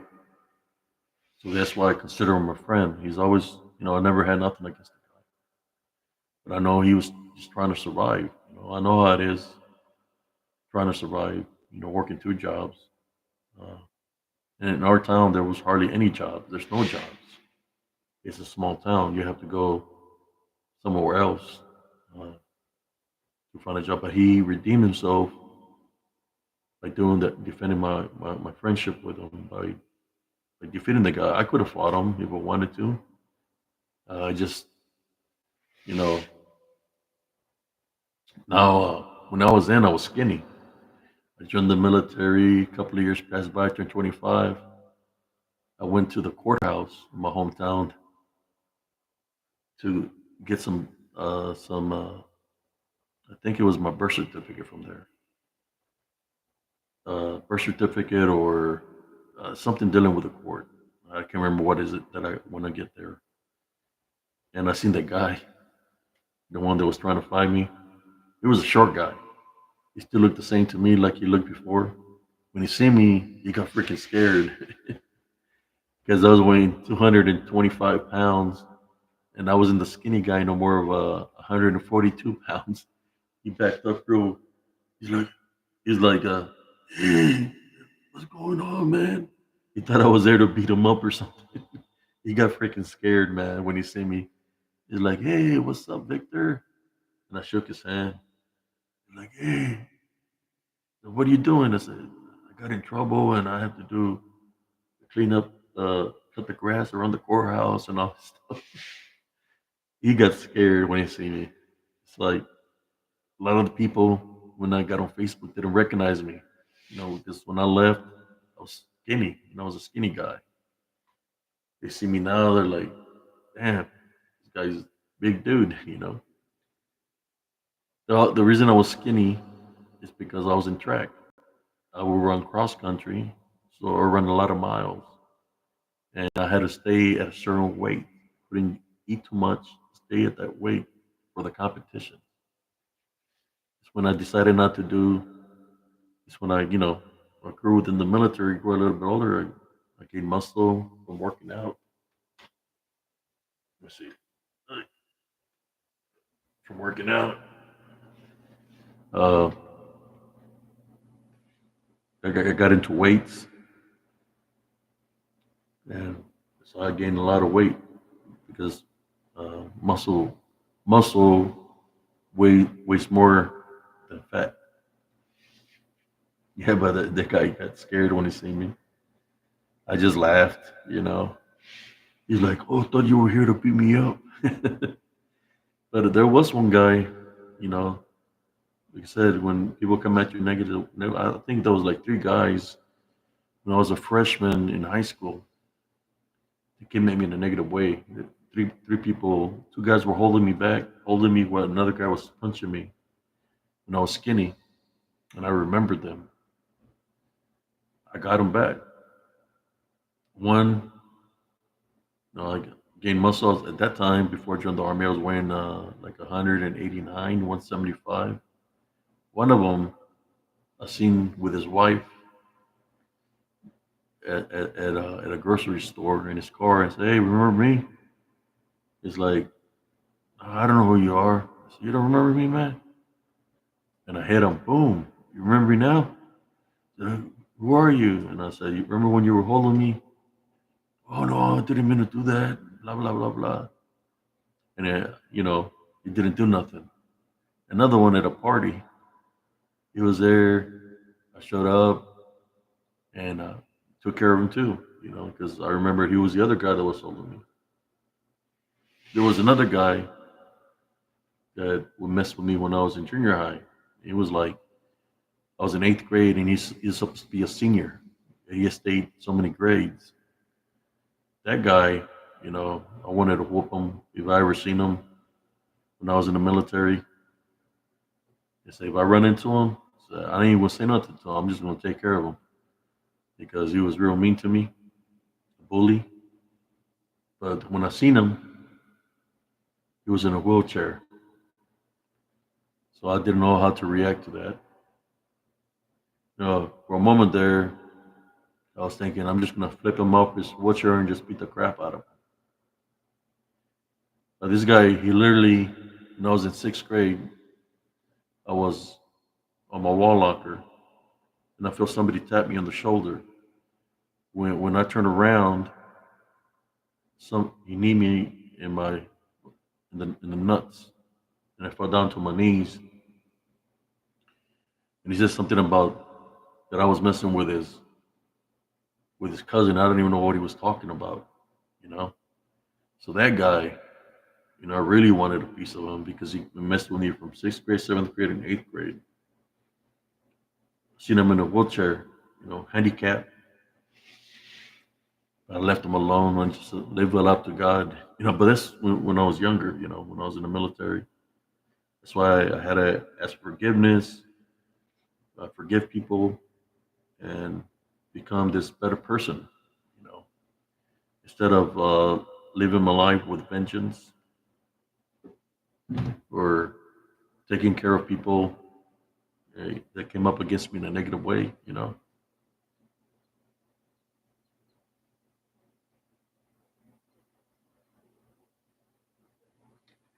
Thank you, brother Alex Wright, for whoever's tuning in here right now, Spiritual Encounters. Thank you for listening to me blab, and blab about some of my experiences. I just feel that sometimes you have to get to know a person of the things you've been through, to make you to who you are as an individual right now. Now I can tell you a story of the moments that happened, of those times. But right now I'm a whole different person. How are you doing, Kelsey Frakes? How are you doing today? Hope you're doing good. For whoever was tuning in, I just want a little mini, and I'm waiting for the grand. It's getting close to go off. I'm just monitoring it here. Uh, well, let's change the subject to something else. I mean, I don't think y'all want to hear me talking about all this. We're gonna go back to what I was talking about. How that's good.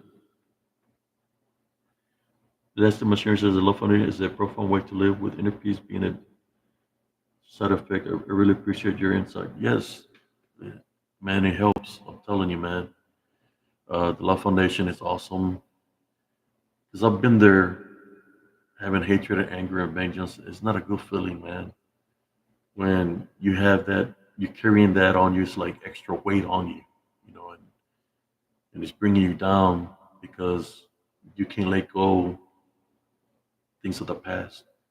It's when you let it go and you forgive that all the hatred and anger and vengeance goes away because you're forgiving people, then God forgives you, and He blesses you with a spiritual gift of discernment. Then that's when I found out what a true love foundation is, and it's an amazing feeling having that love, being loved by Jesus Christ, uh, being loved by my brothers and sisters, spiritual brothers and sisters. It's just an amazing feeling, man. Yeah. I wouldn't change that for anything else. Especially we're in the midst of a spiritual warfare. We have to stay spiritual ready. So all the things that I just talked about, physical combat or whatever, that's not going to help. I mean, it'll help if somebody's coming in a threatful way, but when you tie and bind and rebuke somebody like that, normally whatever's controlling that individual takes off and that person becomes normal. Not unless you have no choice. You use defense because you don't want to hurt the individual, especially if they're being bonded or being spiritually used to come up against you. That's why you use the love foundation. You tie, bind, and rebuke. Say, God bless you, I love you. So whatever's afflicting that individual flees from them, leaves them, and they become normal. You're right, Sister Kelsey.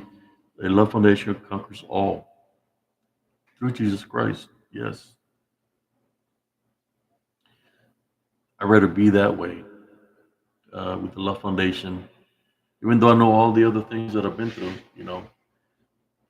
Where I've been, what I've seen, what I've done. I'm not a perfect person, but I've learned, right? As I've went through life, I learned from my trials and tribulations, the obstacles that I've been through.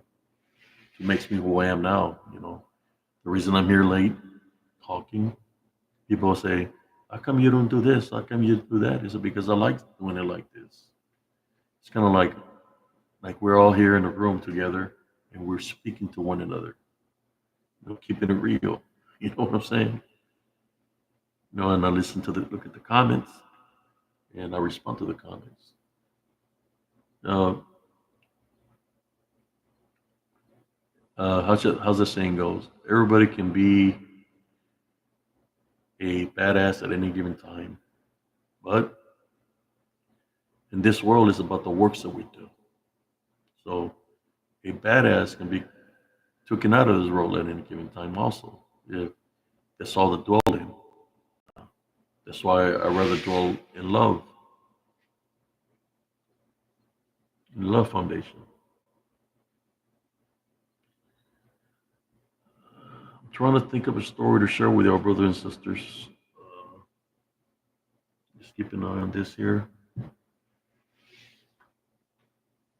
Give me a topic. I mean, we're talking about mind control, how to deflect if you get a negative thought, to say a type on rebuke you because that's not your thought that's coming to you. It's kind of like it enters you and you see a picture. This it's not, and in the picture that you're seeing that's being shown to you could be something bad, like a car wreck, somebody drowning, somebody getting jumped, somebody getting killed. So it's somebody's trying to put that image in your mind. You know, it could be somebody you know. So what you do is you say, hey, you know, welcome here. I type on the Rican Jesus Christ name. The image goes away, and you pray for whatever you've seen in the image. You pray against it, right? For nothing to happen to anybody.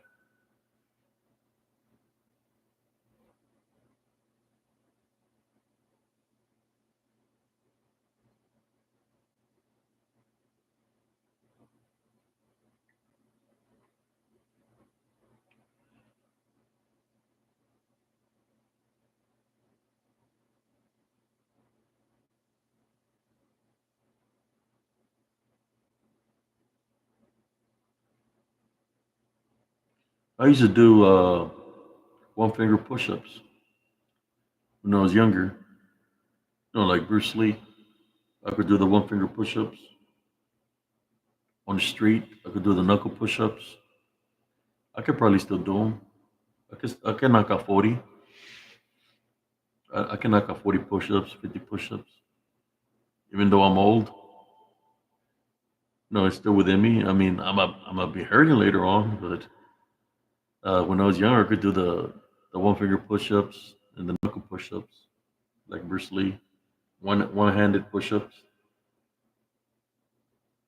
But I was lighter too. You know, Bruce Lee was real light, so he really wasn't picking up too much weight. So if I try to do the one finger push-ups right now, weighing at 258, no, 59 pounds, I'll probably break my finger. Yeah, thumb push-ups.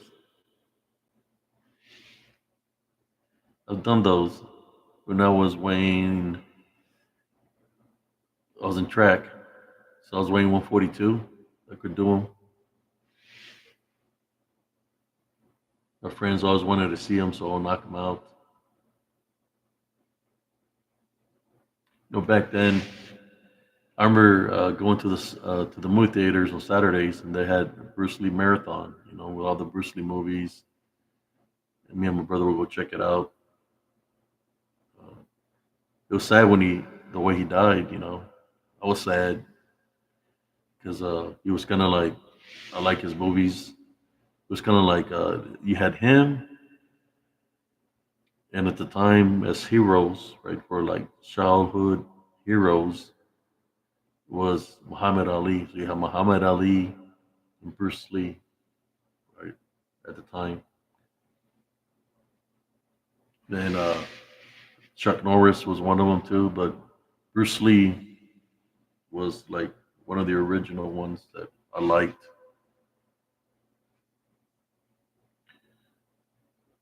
My son likes Bruce Lee too.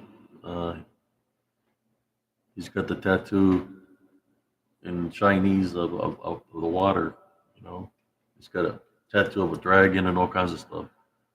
But he likes Bruce Lee also. Uh, yeah, no, he was an actor, but I think I'm not sure. I think he fought somebody. I can't remember. You know, it was just bad that the mafia or whatever they're called over there, they came after him. You know, the way they did. Then he came after his son too, and his son died. Brandon Lee died also. Uh, almost the same way he died, you know, with a bullet. I think Bruce Lee died a different way. They attempted to kill him one time in one of the movies, but then I don't know what happened.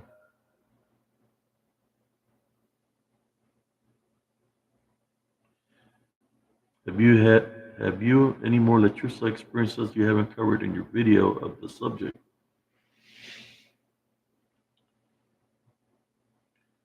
Yeah, I mean, the only thing I can tell you about Lechusa, the ones that I will see, uh, there's some black ones. They're pretty big, and you have some that are white. You know, supposedly the ones that are black because it's magic with magic. The black ones are the dark witches, and the white ones were the white that attack, or the dark witches. The one I seen behind my tree, it was approximately like 5'6". Normally, the owls or lechuzas here in Texas are 4.5, the highest. Well, this one was literally looked like a woman. Uh, it was in the form of a white owl. She was standing behind the tree looking at me. Right? It's like the way she was standing, it looked like she was standing like a woman, and it was behind my tree here in the backyard, and I was making a live, and she was looking at me. I was looking at her. Then it just flew away over the fence. But that one didn't attack me. The ones that like to attack people are the dark witches. Those are the ones that they like to mimic voices. If they can get you near a window, or they say you out in your yard. One thing you're not supposed to do to a lechuza is whistle. There's certain people that, that fight with magic. When you got the white and the black magic, that they can say the Our Father backwards, and they have a beads, and that they're able to capture a when they're in the form of the lechusa, that they can get captured, and once they capture the lechusa, you can put her in a cage or put her somewhere that by the following day when the light comes up, what's in the cage is not a lechusa, an owl. It's going to be a woman. I've heard this happen where they've caught him this way. But to me, when you have to say something, the Our Father backwards, that's like magic,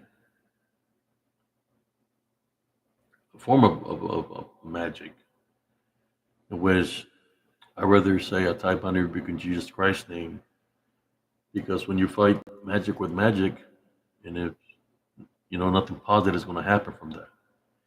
But I've heard they can get captured in that form, in that way. Yes, yes, brother Elastic. But Bruce Lee was doing shocking himself, his muscles with electricity. So that by itself could have caused him to die.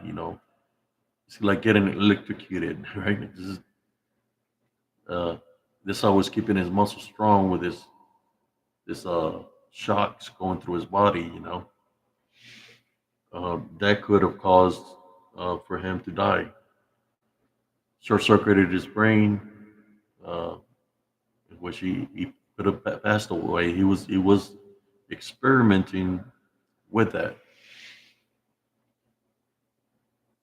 How you doing, Sister Ivy?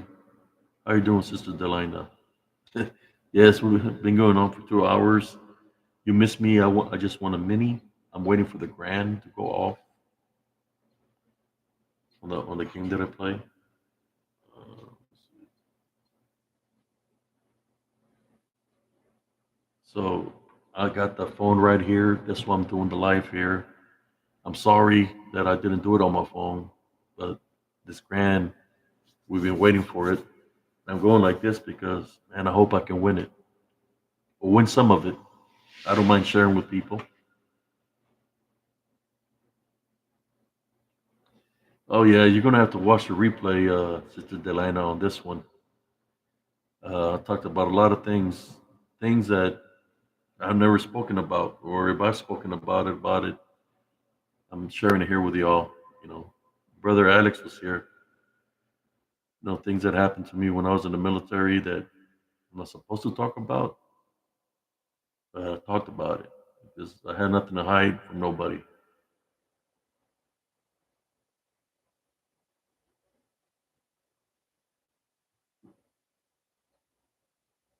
But yes, the lechusas. Let's go back to the lechusas. Since I'm checking up on this, they and when they come, then when there's one, there's always another's. Because they travel in groups. It's a coven of witches. So where there's one, there's always more witches, more lechusas. So sometimes you might see three, lechuzas, four lechuzas, five lechuzas, or even up to numbers of 12. Because if they target it spiritually, they're all coming after you, right? So they come in numbers.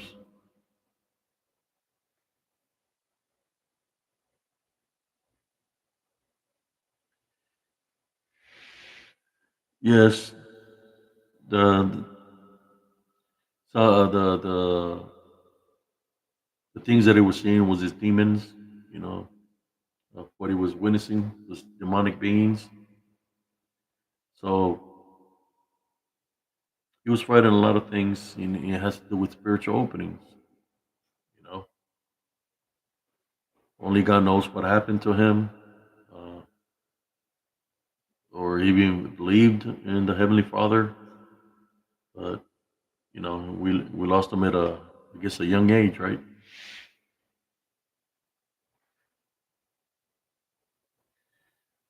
Uh, the ones in the trees, yes, when we were younger. You know, I can explain it to y'all. The ones that I seen in Elms Grove, I literally seen what seemed to be a dark witch, but in the form of the black owl, walking on the street. Right, my dog was barking, and she was wobbling like this, and I'm looking, and I'm following it. It goes and it flies like near the park. It goes towards the trees. So I was like, I'm saying, I'm asking this. Who are you? I'm asking, what are you doing here? What do you want? Where you bothering? Where you around my house? When I said that, you can see all the eyes on the trees of all the lechusas. There had to be at least 30 lechusas there that day. So to me, it felt like it was an ambush. 30 lechusas looking at me. So do the sign of the cross, and I go into prayer. So, Father, whatever. I pray to your Father. I say, God, Heavenly Father, protect me, for what I'm witnessing.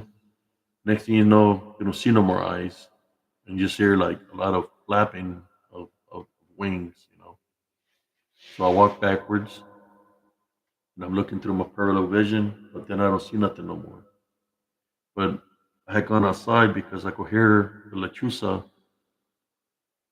or making the owl sound, the hoot sound. Right? I saw my window. That's why I went outside. But imagine seeing a harpy walking, wobbling. Kind of like a penguin walks, or because it's a harpy or a lechusa, and they're walking like this. They're off balance because they're walking in their with their claws or their feet, and when they take the form of the lechusa, they're real heavy, so it looks funny. They look like a like a wobble. What do you call it? A wee wobbles. The ones that you hit and they go down and go up, and go down and go up. That's how the lechusa looked like. But it was a woman.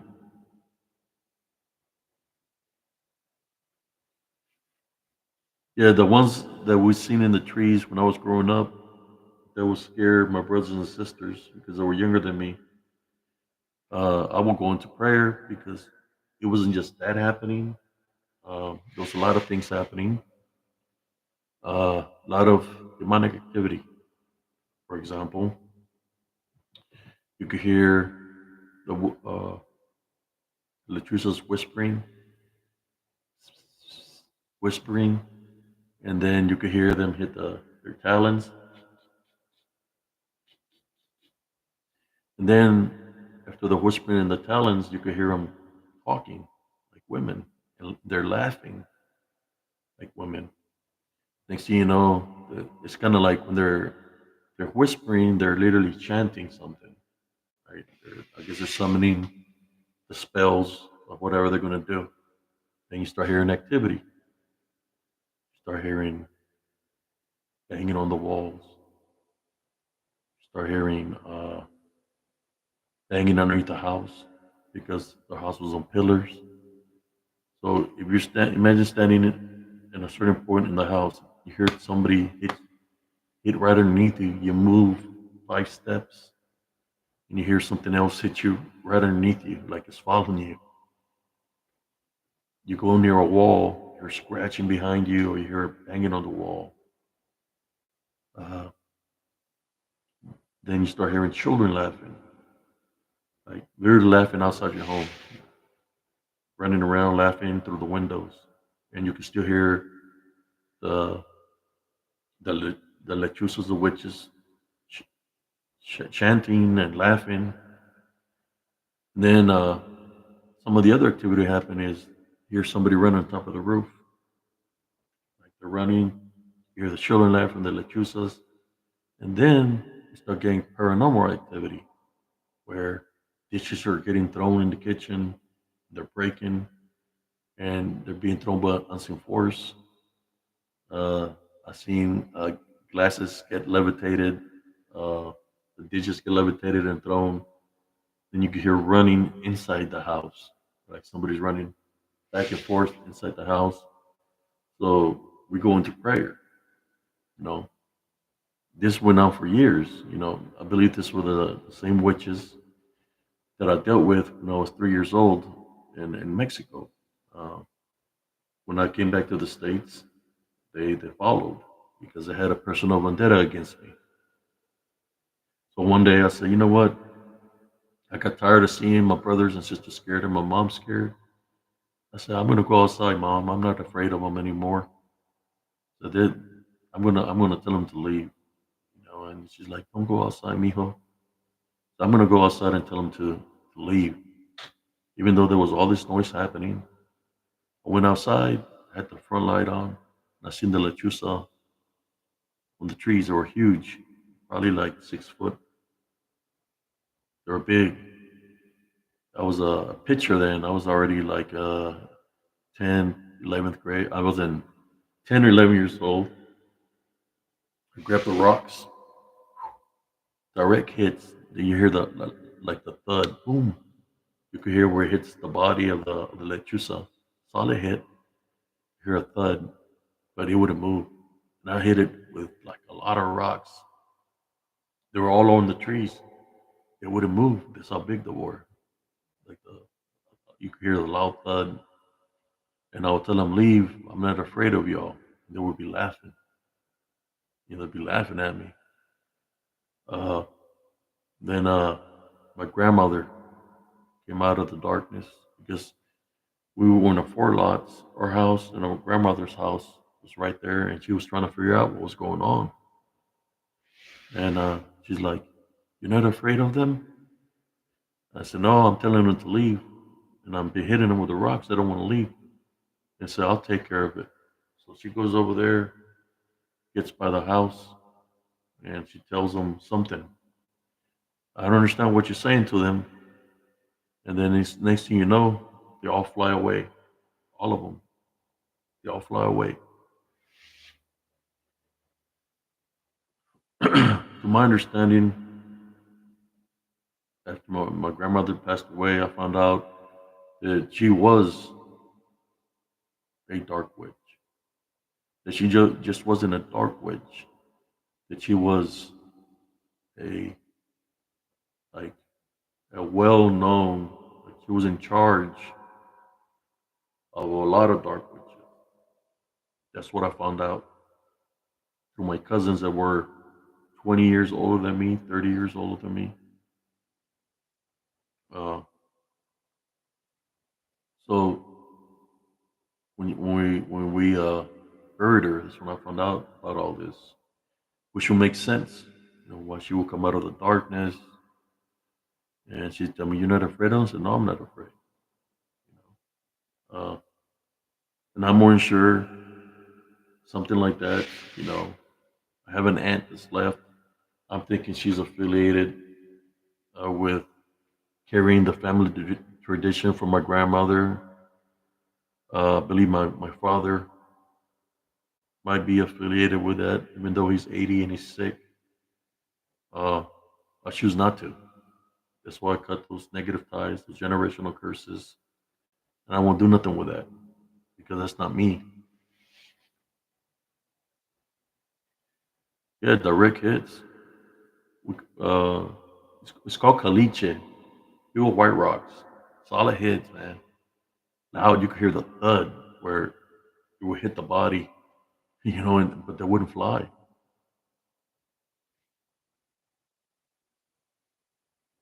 But the reason they wouldn't attack me is because Jesus Christ was with me. But they did attack me, and I think the one that marked me in my face was not them.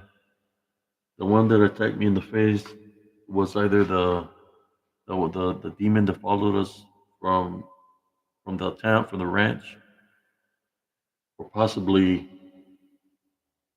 the main witch, which was my grandmother, the one that was mimicking her voice, telling me to get to the window, the one that left the marks right there on my face.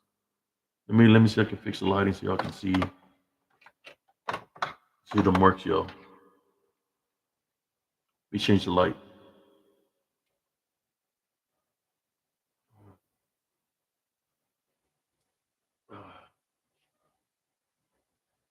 I know y'all can see it with the phone. Maybe right there. It's just this cat. This. Let me see if I can get it there. Well, I showed it to y'all last time. Uh, this uh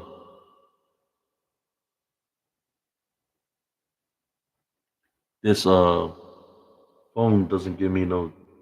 I mean, this laptop doesn't give me no justice.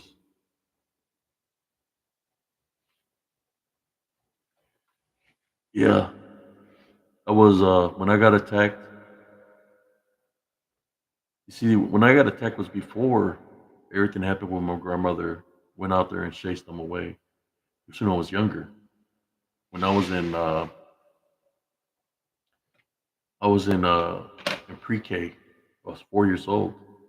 That's when I got attacked by the lechusa, and it. I was asleep on my bunk bed, and I heard my name being called, and the voice that it was mimicking was my grandmother, and I thought it was my grandmother calling me to the window. And I said, "Is that your grandma?" And she would say in Spanish, "Sí, soy yo, ven pa' acá, Abraham." She's calling me by my name and everything. So I get close to the window, and she was like, "Get a little bit closer." I get close to the window, and when I got about around this close, that's when the screen just something ripped the screen off, and I got hit in the face, and I flew back because I was real skinny. So my mother got up, and they heard the commotion. When they go turn on the light, they see me with blood dripping down my face, on my eye and everything, blood. And they're like, and they seen the screen, the whole screen door, the screen window is ripped off. When they look at the screen that was left, you could see like the claw marks that went through the screen. And so the following day, I had to go to school. So I go to school with a big old patch on my eye, and it was wrapped up and everything. They tell me what happened, and I was told to tell them that a cat scratched me in the face, but it wasn't that. That's not what happened. You know. So that's what my mom told me to say. If anybody asked me what happened, that a cat scratched me.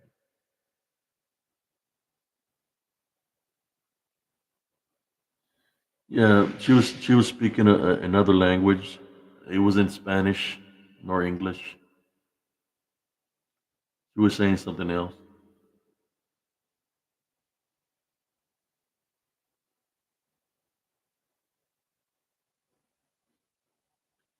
I believe she was. My grandmother. She was originally from Mexico. I believe from Rio Bravo, somewhere over there. So there's a lot of that in Mexico, witchcraft, in which in the 70s, that's all I was seeing. In the early 70s, nothing but Brujas, Brujos. Our hometown was Brujas and Brujos and a lot of lechuzas. There's people that post still to this day that are they still live in the same town. They say that the town is condemned, that the town is cursed because of the people that would practice black magic there, the witches and the warlocks.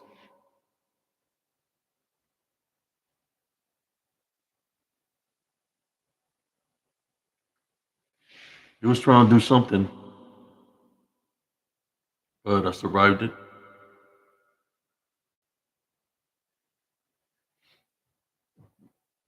Uh, the thing is, I don't know. I don't think it was my grandmother. I think that was the creature or the demon. The story I shared about the fish down the dirt road. Do y'all remember that story? If you want to, I'll share the story if somebody hasn't heard it. Uh, when the big fish was on the dirt road that we're going to go visit our friends. They lived out in the ranch. We witnessed this demonic being, right? It was all black. It had like, I'm not gonna say bat like wings. I'll say more like gargoyle wings. But the texture of the wings was the same texture the body was. It was kind of skinny. It had claws. It was sitting on a tree stump. Oh, okay. You haven't heard it, Elastic Machinery? No, that day we're going to go to visit our friend's house out on the ranch. They live in the ranch, and they live near some in between Hargill and San Manuel, down in the Rio Grande Valley. There's a rest area and there's a dirt road. We had to travel. It was raining, and they said, "Let's get out of town. Let's go visit them." We'll go there. They had uh, their kids were our age. We'll go play with them. So we're going down the dirt road, and the lagoon. There was a little lagoon, and there was water crossing over it, and there was a fish on the road, big fish. I got all excited. I said, "I'm gonna go." It was nighttime, so the headlights. You could see the fish. I get off and I go grab the fish, and my dad's all excited because he sees this big fish, And next thing you know, I hear like a shriek sound, like this ugly sound. When I look to the left, there's a tree stump, and you could see this, what I want to say, a demon, gargoyle, whatever, uh, all black. It, the head looks kind of human, but it's all black. He's got red eyes. I could see the teeth were sharp because he was screeching at us, and he had sharp teeth. You could see the when his hands had uh, like claws, and the feet. They were on a tree stump where it had white claws. So as we're taking the fish and he's screeching at us, he got mad and it went straight up in the air. Like it didn't even flap his wings. It just extended its wings and it pushed itself up and it just flew up in the sky, right? So we get in the truck, and I mean in the station wagon. It's an old green Ford that the old off green from back in the day. I think that station wagon was from the 60s that we had, like a 65, 67. I can't remember what year it was, the station wagon. So we're driving, as we're driving, he comes from the sky, he scratches the top of the station wagon, and you hear he flies, and he's moving like with supersonic speed, you know. Then he comes, and he goes right beside us, and it's as as long as the station wagon, just about as long as the station wagon, and it's hitting us. And the station wagon is moving. He's trying to knock us off into the ditch. That's what he's trying to do. And he's looking at us and hitting us, boom, boom. flies up in the air again, and we finally make it to the ranch. We get there, we're all scared, and we tell his name was Chewy, short for Jesus. Uh, and we're telling him what happened, and he said, "And I figure by all the times that you come visit us over here, that you would have already conquered the demon of that location." It's like, what do you mean? Said, what you've seen is a demon. And he was telling us a story. There was a old witch from the region that she had conjured up a demon. That when she passed away, that the demon stayed there in that area. That it was its territory. That the demon is still there. So we waited all weekend. Uh, Sunday, when the sun was out, we drove back to our hometown, and it was like a lot of water. It was like a hurricane that had passed through or something like that. So all the water, there was water everywhere. It's like flooded, like towards the Rio Grande Valley, it gets flooded real quick because you're low, it's close to the ocean level. So we're driving, and I see it flying from tree to tree, following us through the tree line. And I'm telling my parents that it's following us. And she's like, "No, you're just scared, it's just your imagination." I said, "No, Mom, look, it's over there. It's following us. And it's following us from tree to tree, just flying, following us." So we drive all the way back home. We get home. I'm outside playing in the yard.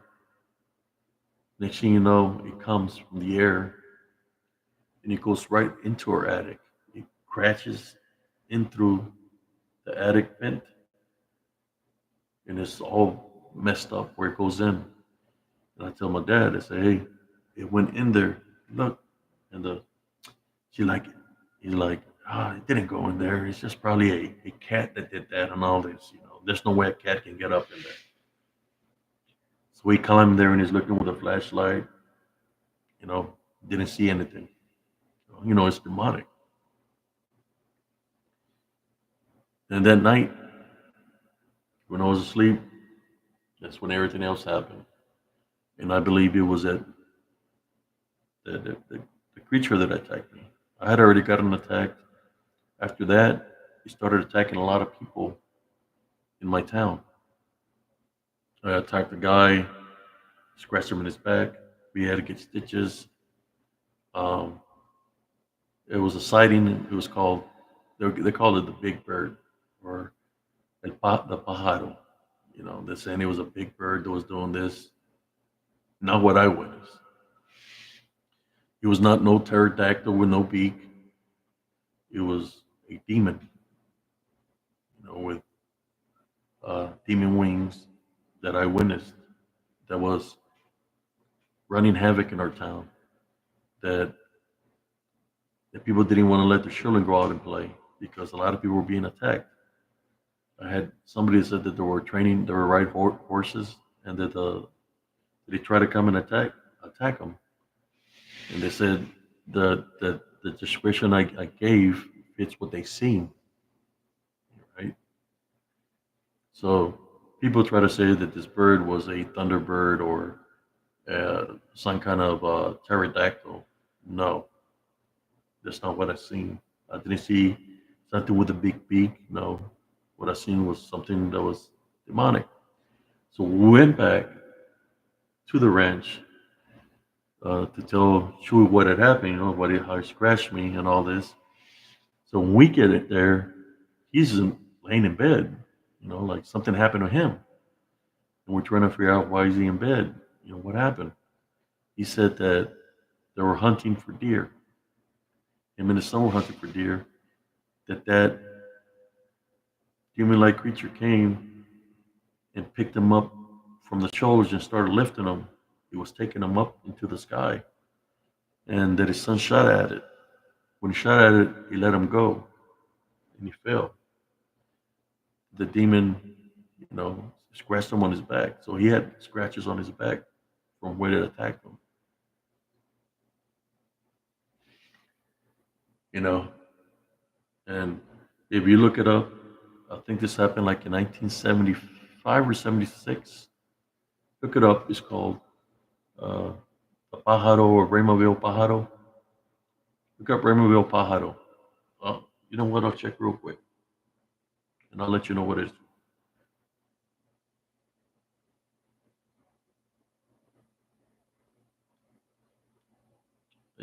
I think there's a story about it on. If you Google it, let me see what year this happened.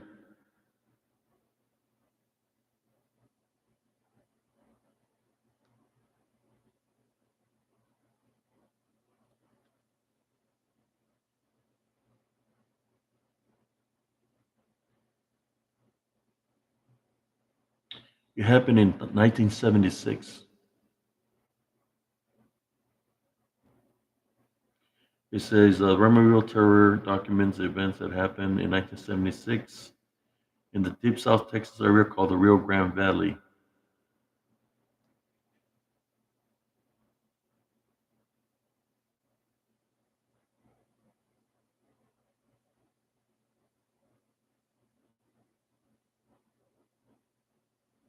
My friend has got a on Instagram. He's got pictures of the newspapers of that. I can share that on my group if you like.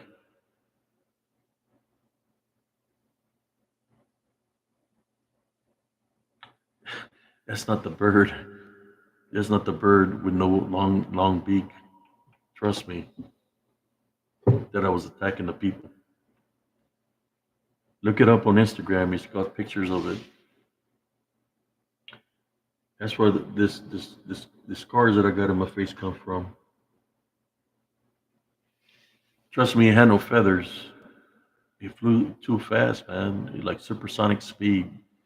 You know, when you think about it, if there was something, there would be like demonic.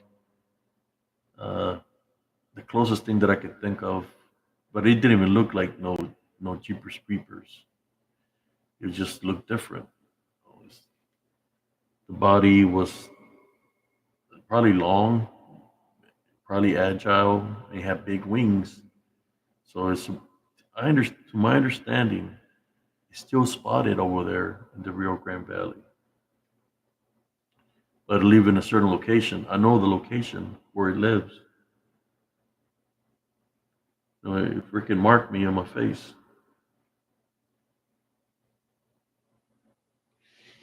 Happened in 1976.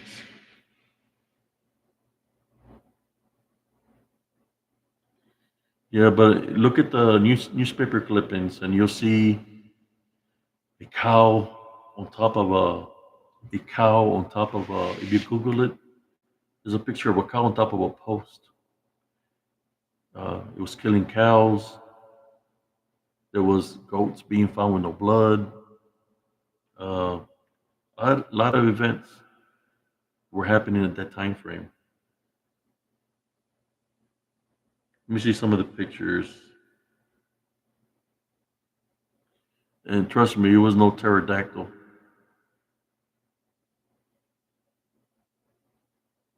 Mm.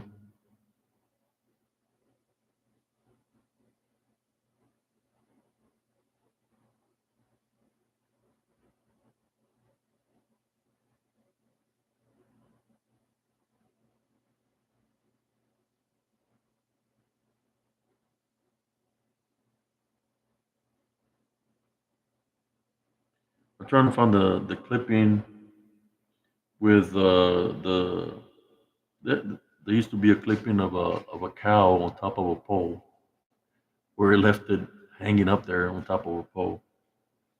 I just don't see it right now.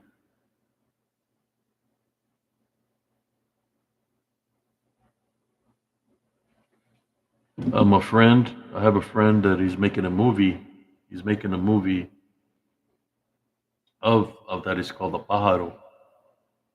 He's making a movie of that. He's on Instagram. He's making a movie of that incident. When all those things were happening, they even brought there were certain people that went into I guess even the witches and warlocks were scared of what was happening. They were scared of what was happening. That they went into their prayers. You know,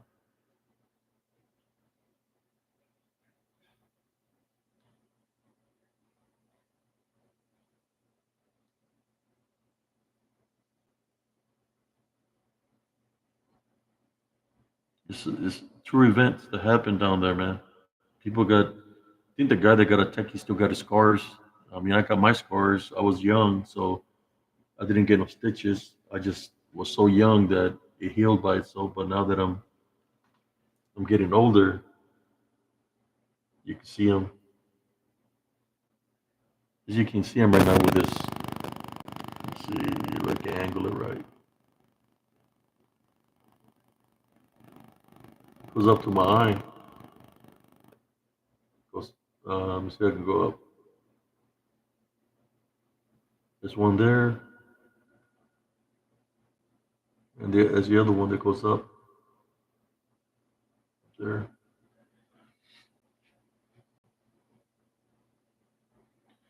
Yeah, they were running scared. The witches and warlocks were running scared because they were getting attacked. They were running scared. Yeah. So, like I said, I've been battling all my life. I was only 4 years old when that happened to me. I had already been in Mexico fighting the brujas and brujos over there when I was 3. When I was with the curandera, with a medicine woman. So, and I fought the brujas that came after me, and then this freaking demon that scratched me in the face. You know why? Because I was believing that it was my grandmother calling me to the window. So I gave it the power of belief. So it was able to make contact with me because I thought it was my grandmother calling me, right? So that's why you have to be careful of what you're believing in. It. If I hear my grandmother calling me now, it's like hell no. She's been deceased since 1980. Then I know it's not that. Yeah, it goes to my skull. It goes higher than that. If I cut my hair, you'll be able to see it more. If I go bald, I mean, I blame the pájaro to my messed up hairline. And I'm just playing. That's from being old age right there. Like you can see, okay, you see this side? Now look at this side. That's where it clawed me. I lost hair. Right there in this picture, this one around the time frame that it happened. Look at the picture of me with the picture here on YouTube. That's me when I had a kid. If you see my hairline, my hairline is messed up because that's where it clawed me, and my hairline was way up here. You see right there, my hairline is way up there because it took hair from me where it clawed me. If you look at the picture, I have a lot of hair, but I'm missing a spot. See the picture I got here on Spiritual Encrypted Encounters? It's got me as a when I was a kid. But look at my hairline; it's messed up.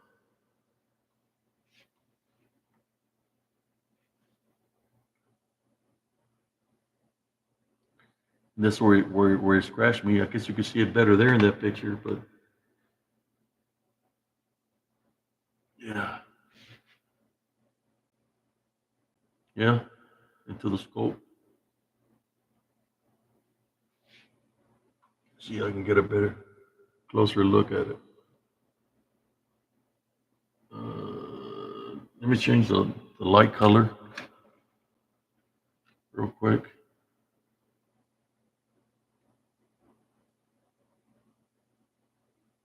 Let me see.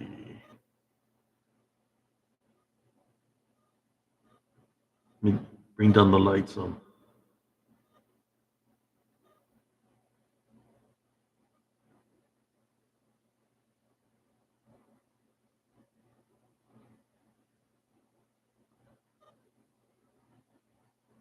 Okay, you can release.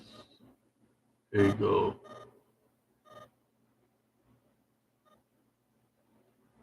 Yeah, I can see it better with my phone. This laptop sucks. It's not that good.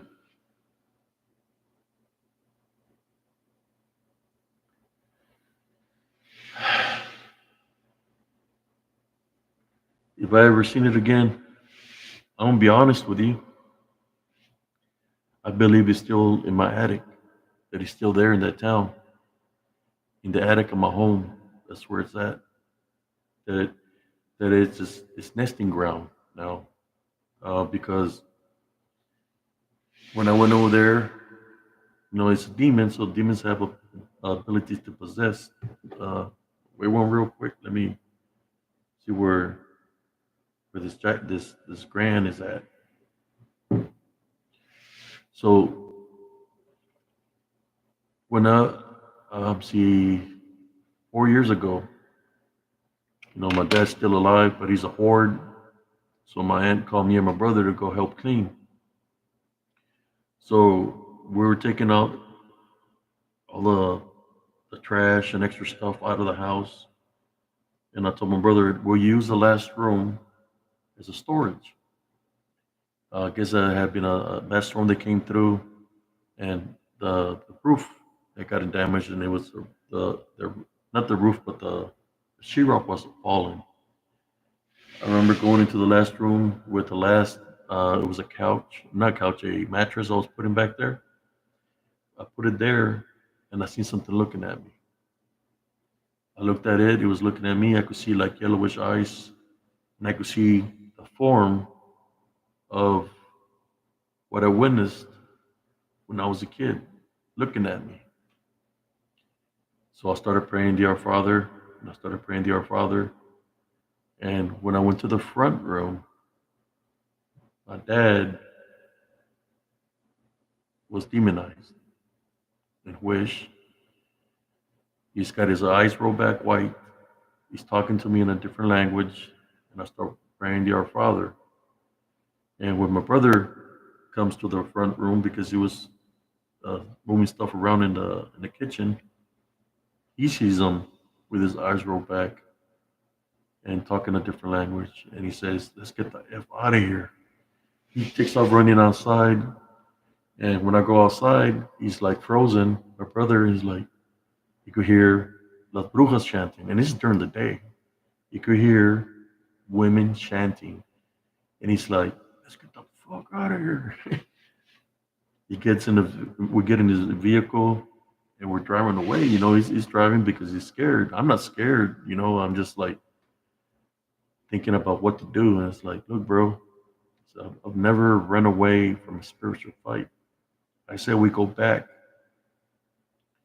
So what are we gonna do? We're gonna fight it with the Love Foundation. Not be afraid. Just fight it. I said, okay, bro, okay, because Inadi is gonna follow us. So we went back home. When we got there to the house, my dad was sitting in his wheelchair in the middle of the yard, and he's like, "Hey, how y'all doing?" Like if nothing, like he don't remember what happened. He said, "No, we just came to say goodbye and all this, and God bless you, blah blah blah." With the Love Foundation. I said, "God bless you too." And then we just leave. But we did that so to make sure that the things that are there to know that we wasn't afraid, that we were there to fight spiritually. No, this is the home back in South Texas where I got scratched in the face when I was a kid. um, the same home where my father lives at right now. Well, he don't live there no more. Thank God. Uh, he got real ill, so they moved him to some kind of retirement home or something like not retirement home, something like that. We call it retama in Spanish. And they told him if he had any property. They said, "Yeah, I got a house." They said, "Well, if you want to live here, that you have to sell us your property and your house." And so that's what he did. When I seen a picture of him, he looks way different. If I were to place a picture of him, how he looked, to how he looks now, he looks way way different, like in better healthier condition at 80 years old. So I'm kind of glad that they moved him out of there because the demonic presence that was there was had control of him while he was living in that home.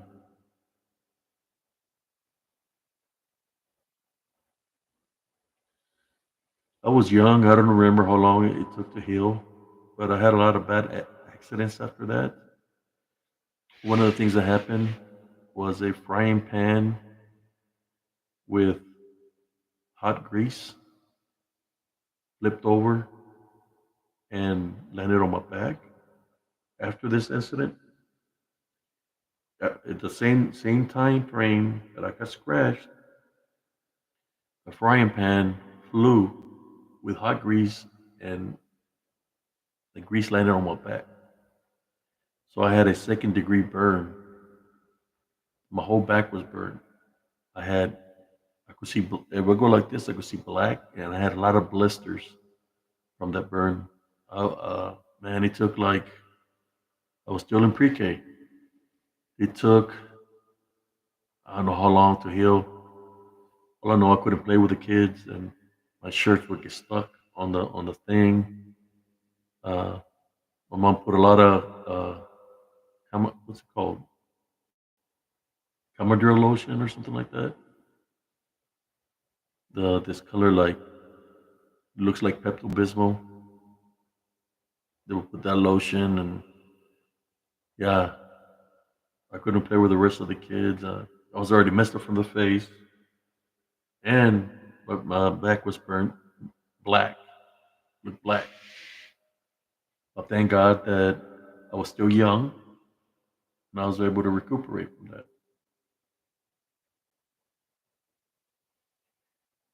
Uh, we would always go to church. I just don't know what spiritual opening he had where he was being spiritually possessed by it or bonded. I really don't because I don't have a relationship with him. I really don't talk to him. You know, he don't have a phone. He don't talk to nobody. So it's kind of like, I just let him live his life.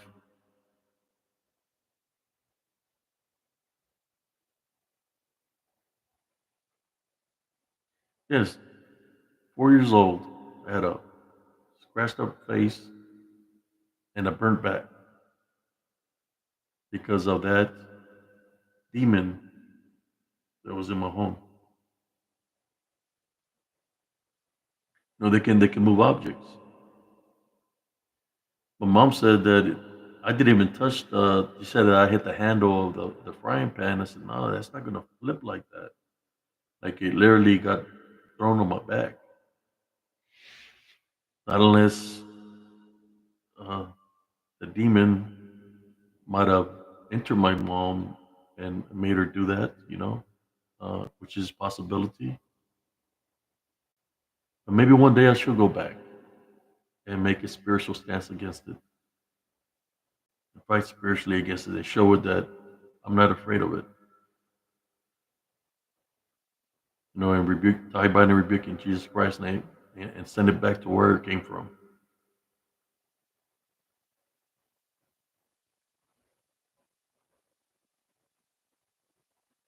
Maybe that's what I should do. You see, but the house doesn't belong to us anymore because he gave it to the people that are taking care of them. So if I go there, I'll be trespassing.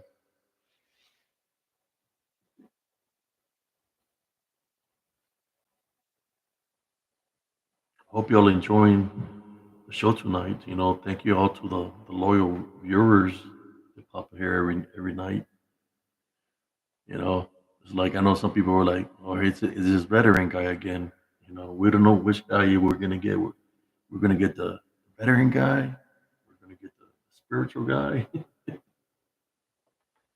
don't know which guy we're gonna get.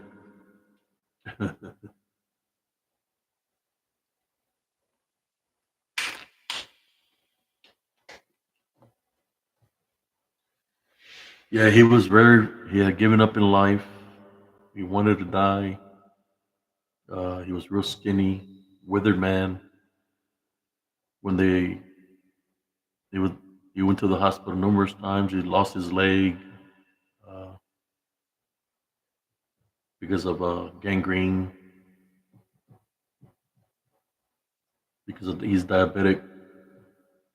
And then they found him on the ground, so they took him. And after that, that's when they put him in one of those retirement homes, and he signed over the paperwork because they were taking care of him. So that's where it is at now.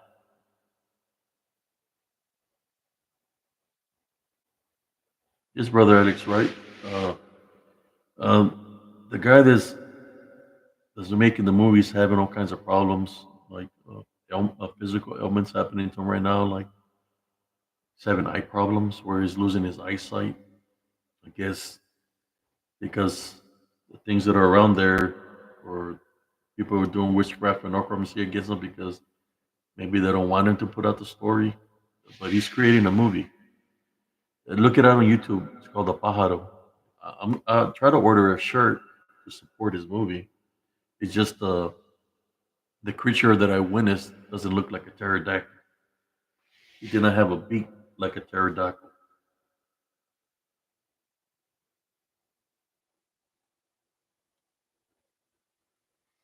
Yeah, like I said, I've been fighting spiritually all my life, brothers and sisters. I have the scars to prove it.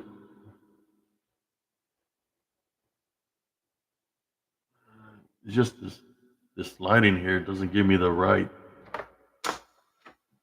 Then over here, I got a scar right here on my eye where I was riding my bike and I was not listening because I told me not to go to the store.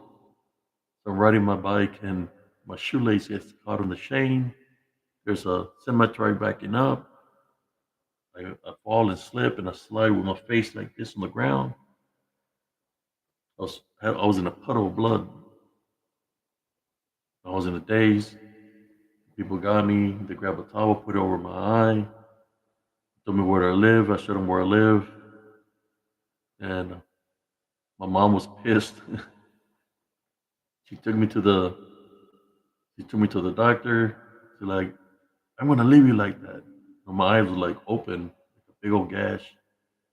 Uh, see, yeah, this eye. So I had to go to a clinic, and they had to sew me up.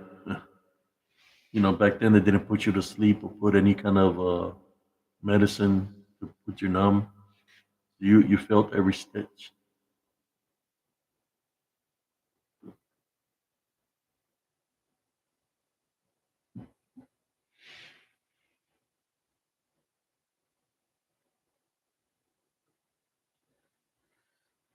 Too many bad things happened in the house, but I had it. I think it had to do with everything. He did a horrible act. You know, he took my mother's life in 1985. He went to prison, came out, went back to his home. I was already in the military. There's a lot of events that happened that I think that demon that went into our attic had to do a lot with.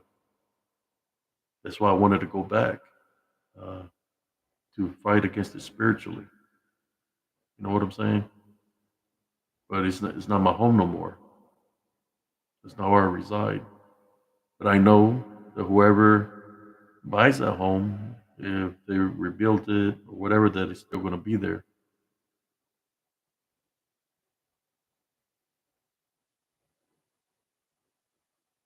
I'll let you know, brother Alex, when that movie comes out.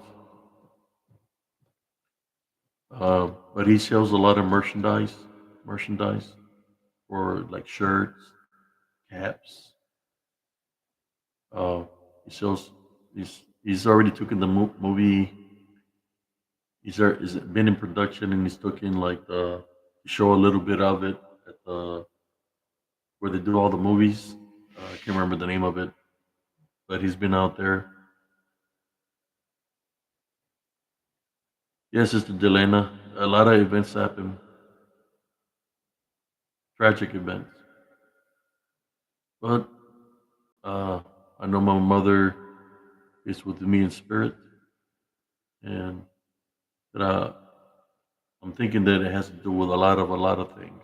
So the only thing we can do is pray for those that have crossed over, attend our love foundation, and continue to do the good works, the spiritual works.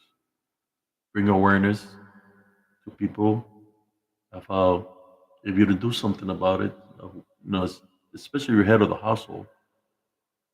If if your child is telling, "Hey, I'm seeing this thing that broke this thing," the same thing that we've seen on the road on the swamp. If they don't take a spiritual authority over it, then it's going to continue to be there, right? No difference if your child is telling you, "Mom, I'm seeing," or "Mom or Dad, I'm seeing a dark shadow figure in my room."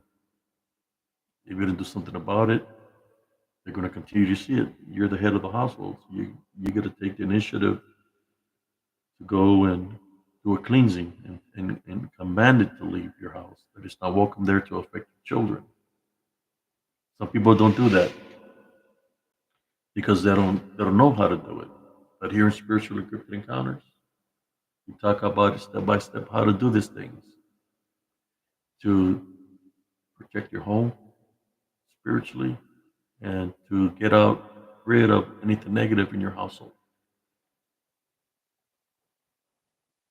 Thank you, brother Alex White. He looks a lot healthier, man. He looked like he gained some pounds, so he's looking healthy. He's gonna. He looks like when I knew him before.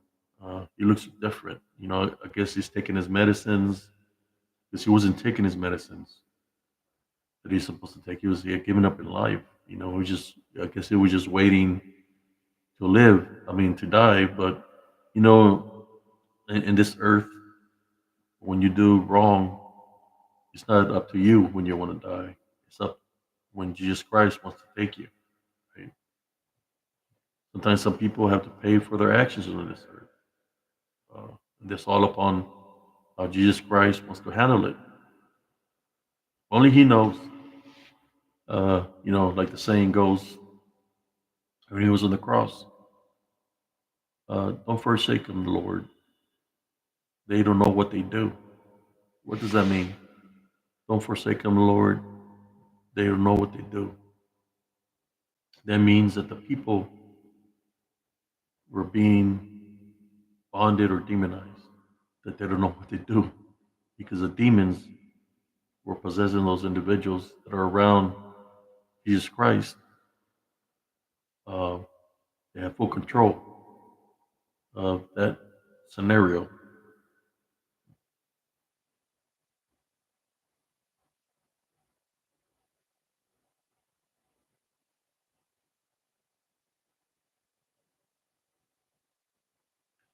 Yes, so that's why I just separated myself from him. Like don't speak. I'm giving him his space.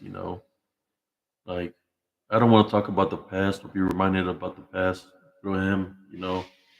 It's kind of like if he has a personal relationship with Jesus Christ, I hope he has one now that he can repent for his sin and ask for forgiveness. You know, like I said, sometimes people don't know what they do.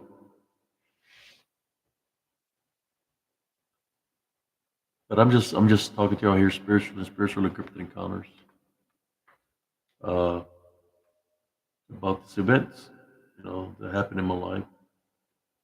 I know my family members, they know who I am. They know that I always have a good heart, that I'm trying to do good, and I know my mother would how should I say, approve of the spiritual works that I'm doing.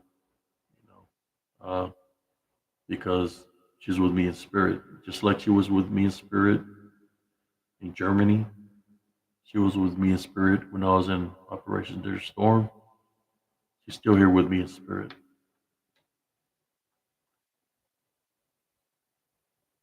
Sometimes within the balance, we lose loved ones tragically. because of a balance. But just because we lose them, they're not amongst us in the flesh, don't mean that they're not around us in spirit. And what connects us in spirit? A love foundation. That's how they will be amongst the spirit through a love foundation. And there's in some way, since this is about the balance, there's other things that are around us. They know we have a love foundation because they see our spirit. So they come at us in a negative way because of the works that we do. You know, how do this life tonight? And they dislike that. So they come at me in a negative way. So what do? To maintain my love foundation, I type on the rebuke him in Jesus Christ's name. And I'm still here doing my spiritual works and spiritual encrypted encounters.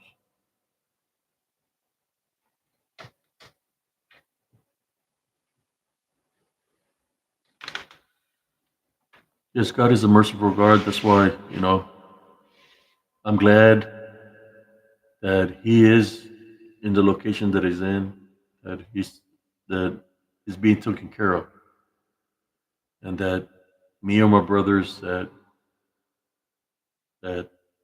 we all forgave Him a long time ago, but that we're able to continue to live our lives with our families and not worry about Him because He's being taken care of in a facility where they can help Him out better than we can because he needs medicines.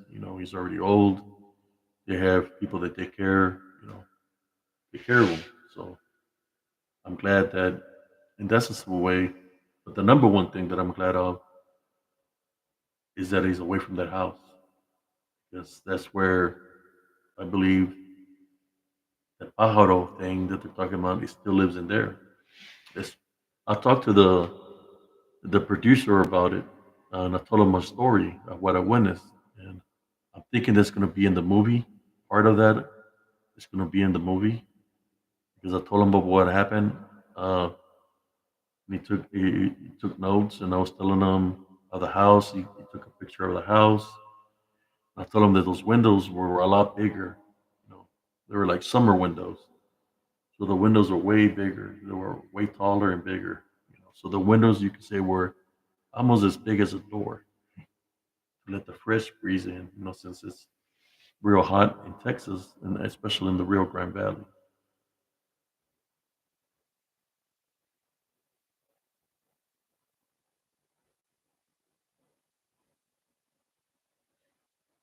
Amen, Sister Elena. Yes,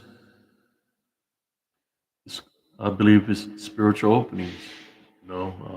Sometimes that's what they use to attack a vessel, and if they take full control of the vessel, then they destroy the vessel. It's not that your husband was suicidal, right? Or you said homicide, but sometimes you can use other people, right, to come in that form to eliminate somebody. I don't know what kind of spiritual open he might have had, but it can happen that way. I lost a cousin to homicide. Some of the events that happened is like he was missing, and I got a call that he was back home, which was in a small town called uh, Crystal City. There was this man that said that he seen him, that he slept in his vehicle. And then another person said that he went to his house, that he slept in his vehicle too because he had no place to go. So he was being spotted down there, but he was missing for about 3 months already. Or uh, when I found out he was missing, we're searching for him. So then I get a call that they say he's down there. So me and my brothers were going to go to see, but I told my brother, you know what? Just wait till tomorrow, see what happens. I got a feeling that something ain't right. So the following day is when they found his body. But While we were looking before they found his body, like 3 months had passed by, 2, 3 months had passed by. My doorbell rang, and I was upstairs in my home, and I heard him whistle, like he normally whistle. He had a certain call. I'll go downstairs and say, "Oh, it's you, cuz." I open the door. There's nobody there. I go around the house. There's nobody there. So I ran into the lion's den with some of the people that were involved. So they kind of knew what had happened, and thank God, God protected me from being in a certain situation. But they found his body. But the spirit is strong. You know, he'd been gone for about 3 months by the time. Finally, what happened? Some of the people that were involved, they ratted the guy out because they couldn't handle it no more. So they caught the guy that did it. Uh, as far as I know, he went. They gave him 70 something years. I can't remember how many years they gave him. A life sentence because he killed 2 people. They said that my cousin was in the wrong place at the wrong time. It was a party. As far as I know, the guy, when he went to prison, he got murdered in prison. That's all I know.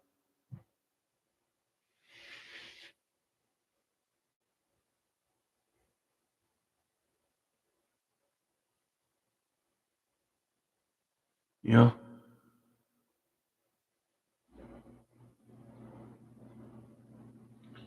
Yes, sister.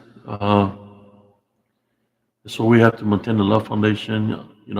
Matter of fact, I'm gonna say a little prayer for my deceased family members and for anybody that's here viewing that have deceased family members. Heavenly Father, at this time, I want to pray for my mother, my cousin, Sister Delana's husband. Heavenly Father, continue to protect them with your heavenly light, uh, and continue to bless them to continue to visit us as guardian angels. We type bind and rebuke whatever caused what happened in the past. We type bind and rebuke those negative forces in Jesus Christ's name. This I pray in Jesus Christ's name. Amen.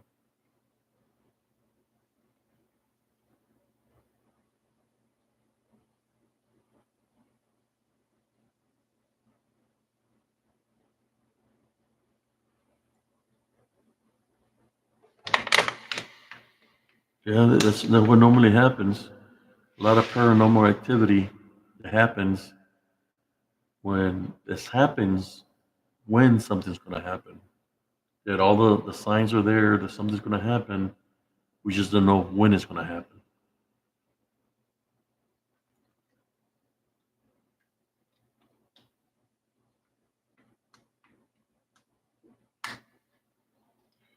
Damn, we're going 3 hours strong here in spiritual encrypted encounters. But anyways, I don't want to keep y'all too long up. I know y'all got to get your rest. Uh, I hope y'all enjoyed tonight's conversations. And the only thing I can say is never give up on life. Always remember you're somebody. Uh, the Heavenly Father, we're children of the Heavenly Father. We are somebody. Uh, Maintain your love foundation.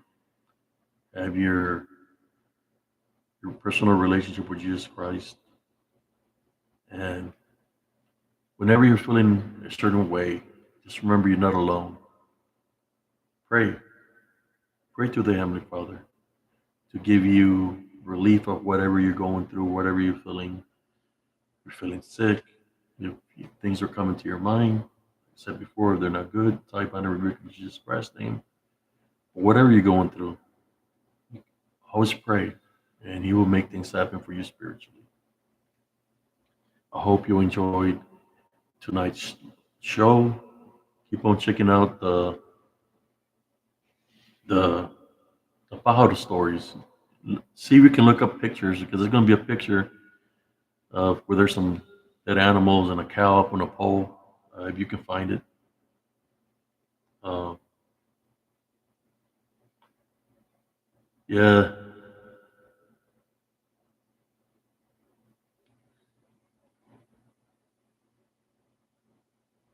you know ahead of time when something there's so much heaviness that you're seeing things, so whether it's shadow spirits, a demonic presence of something that looks like a Bigfoot with red eyes, or something that looks like a werewolf with red eyes, or a rattlesnake with red eyes, and you hit it on top of the head to kill it, and there's a puff of smoke that smells like sulfur, or people in your household acting not themselves, or they're being demonized, and you're trying to use a love foundation, and you have to pray in order for them to become normal. That's when you know that there's something going to happen. When it happens, all I gotta tell you, whoever has lost somebody, it's not your fault. It's not my fault. It's not your fault. It's just it's part of spiritual warfare.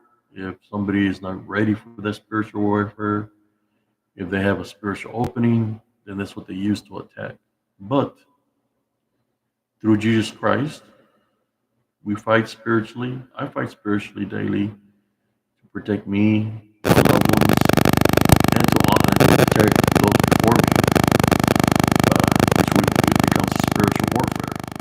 And I know that those are that we lost, they're amongst us in spirit, and they still love us like we love them, and they're fighting for us unseen, spiritually, daily.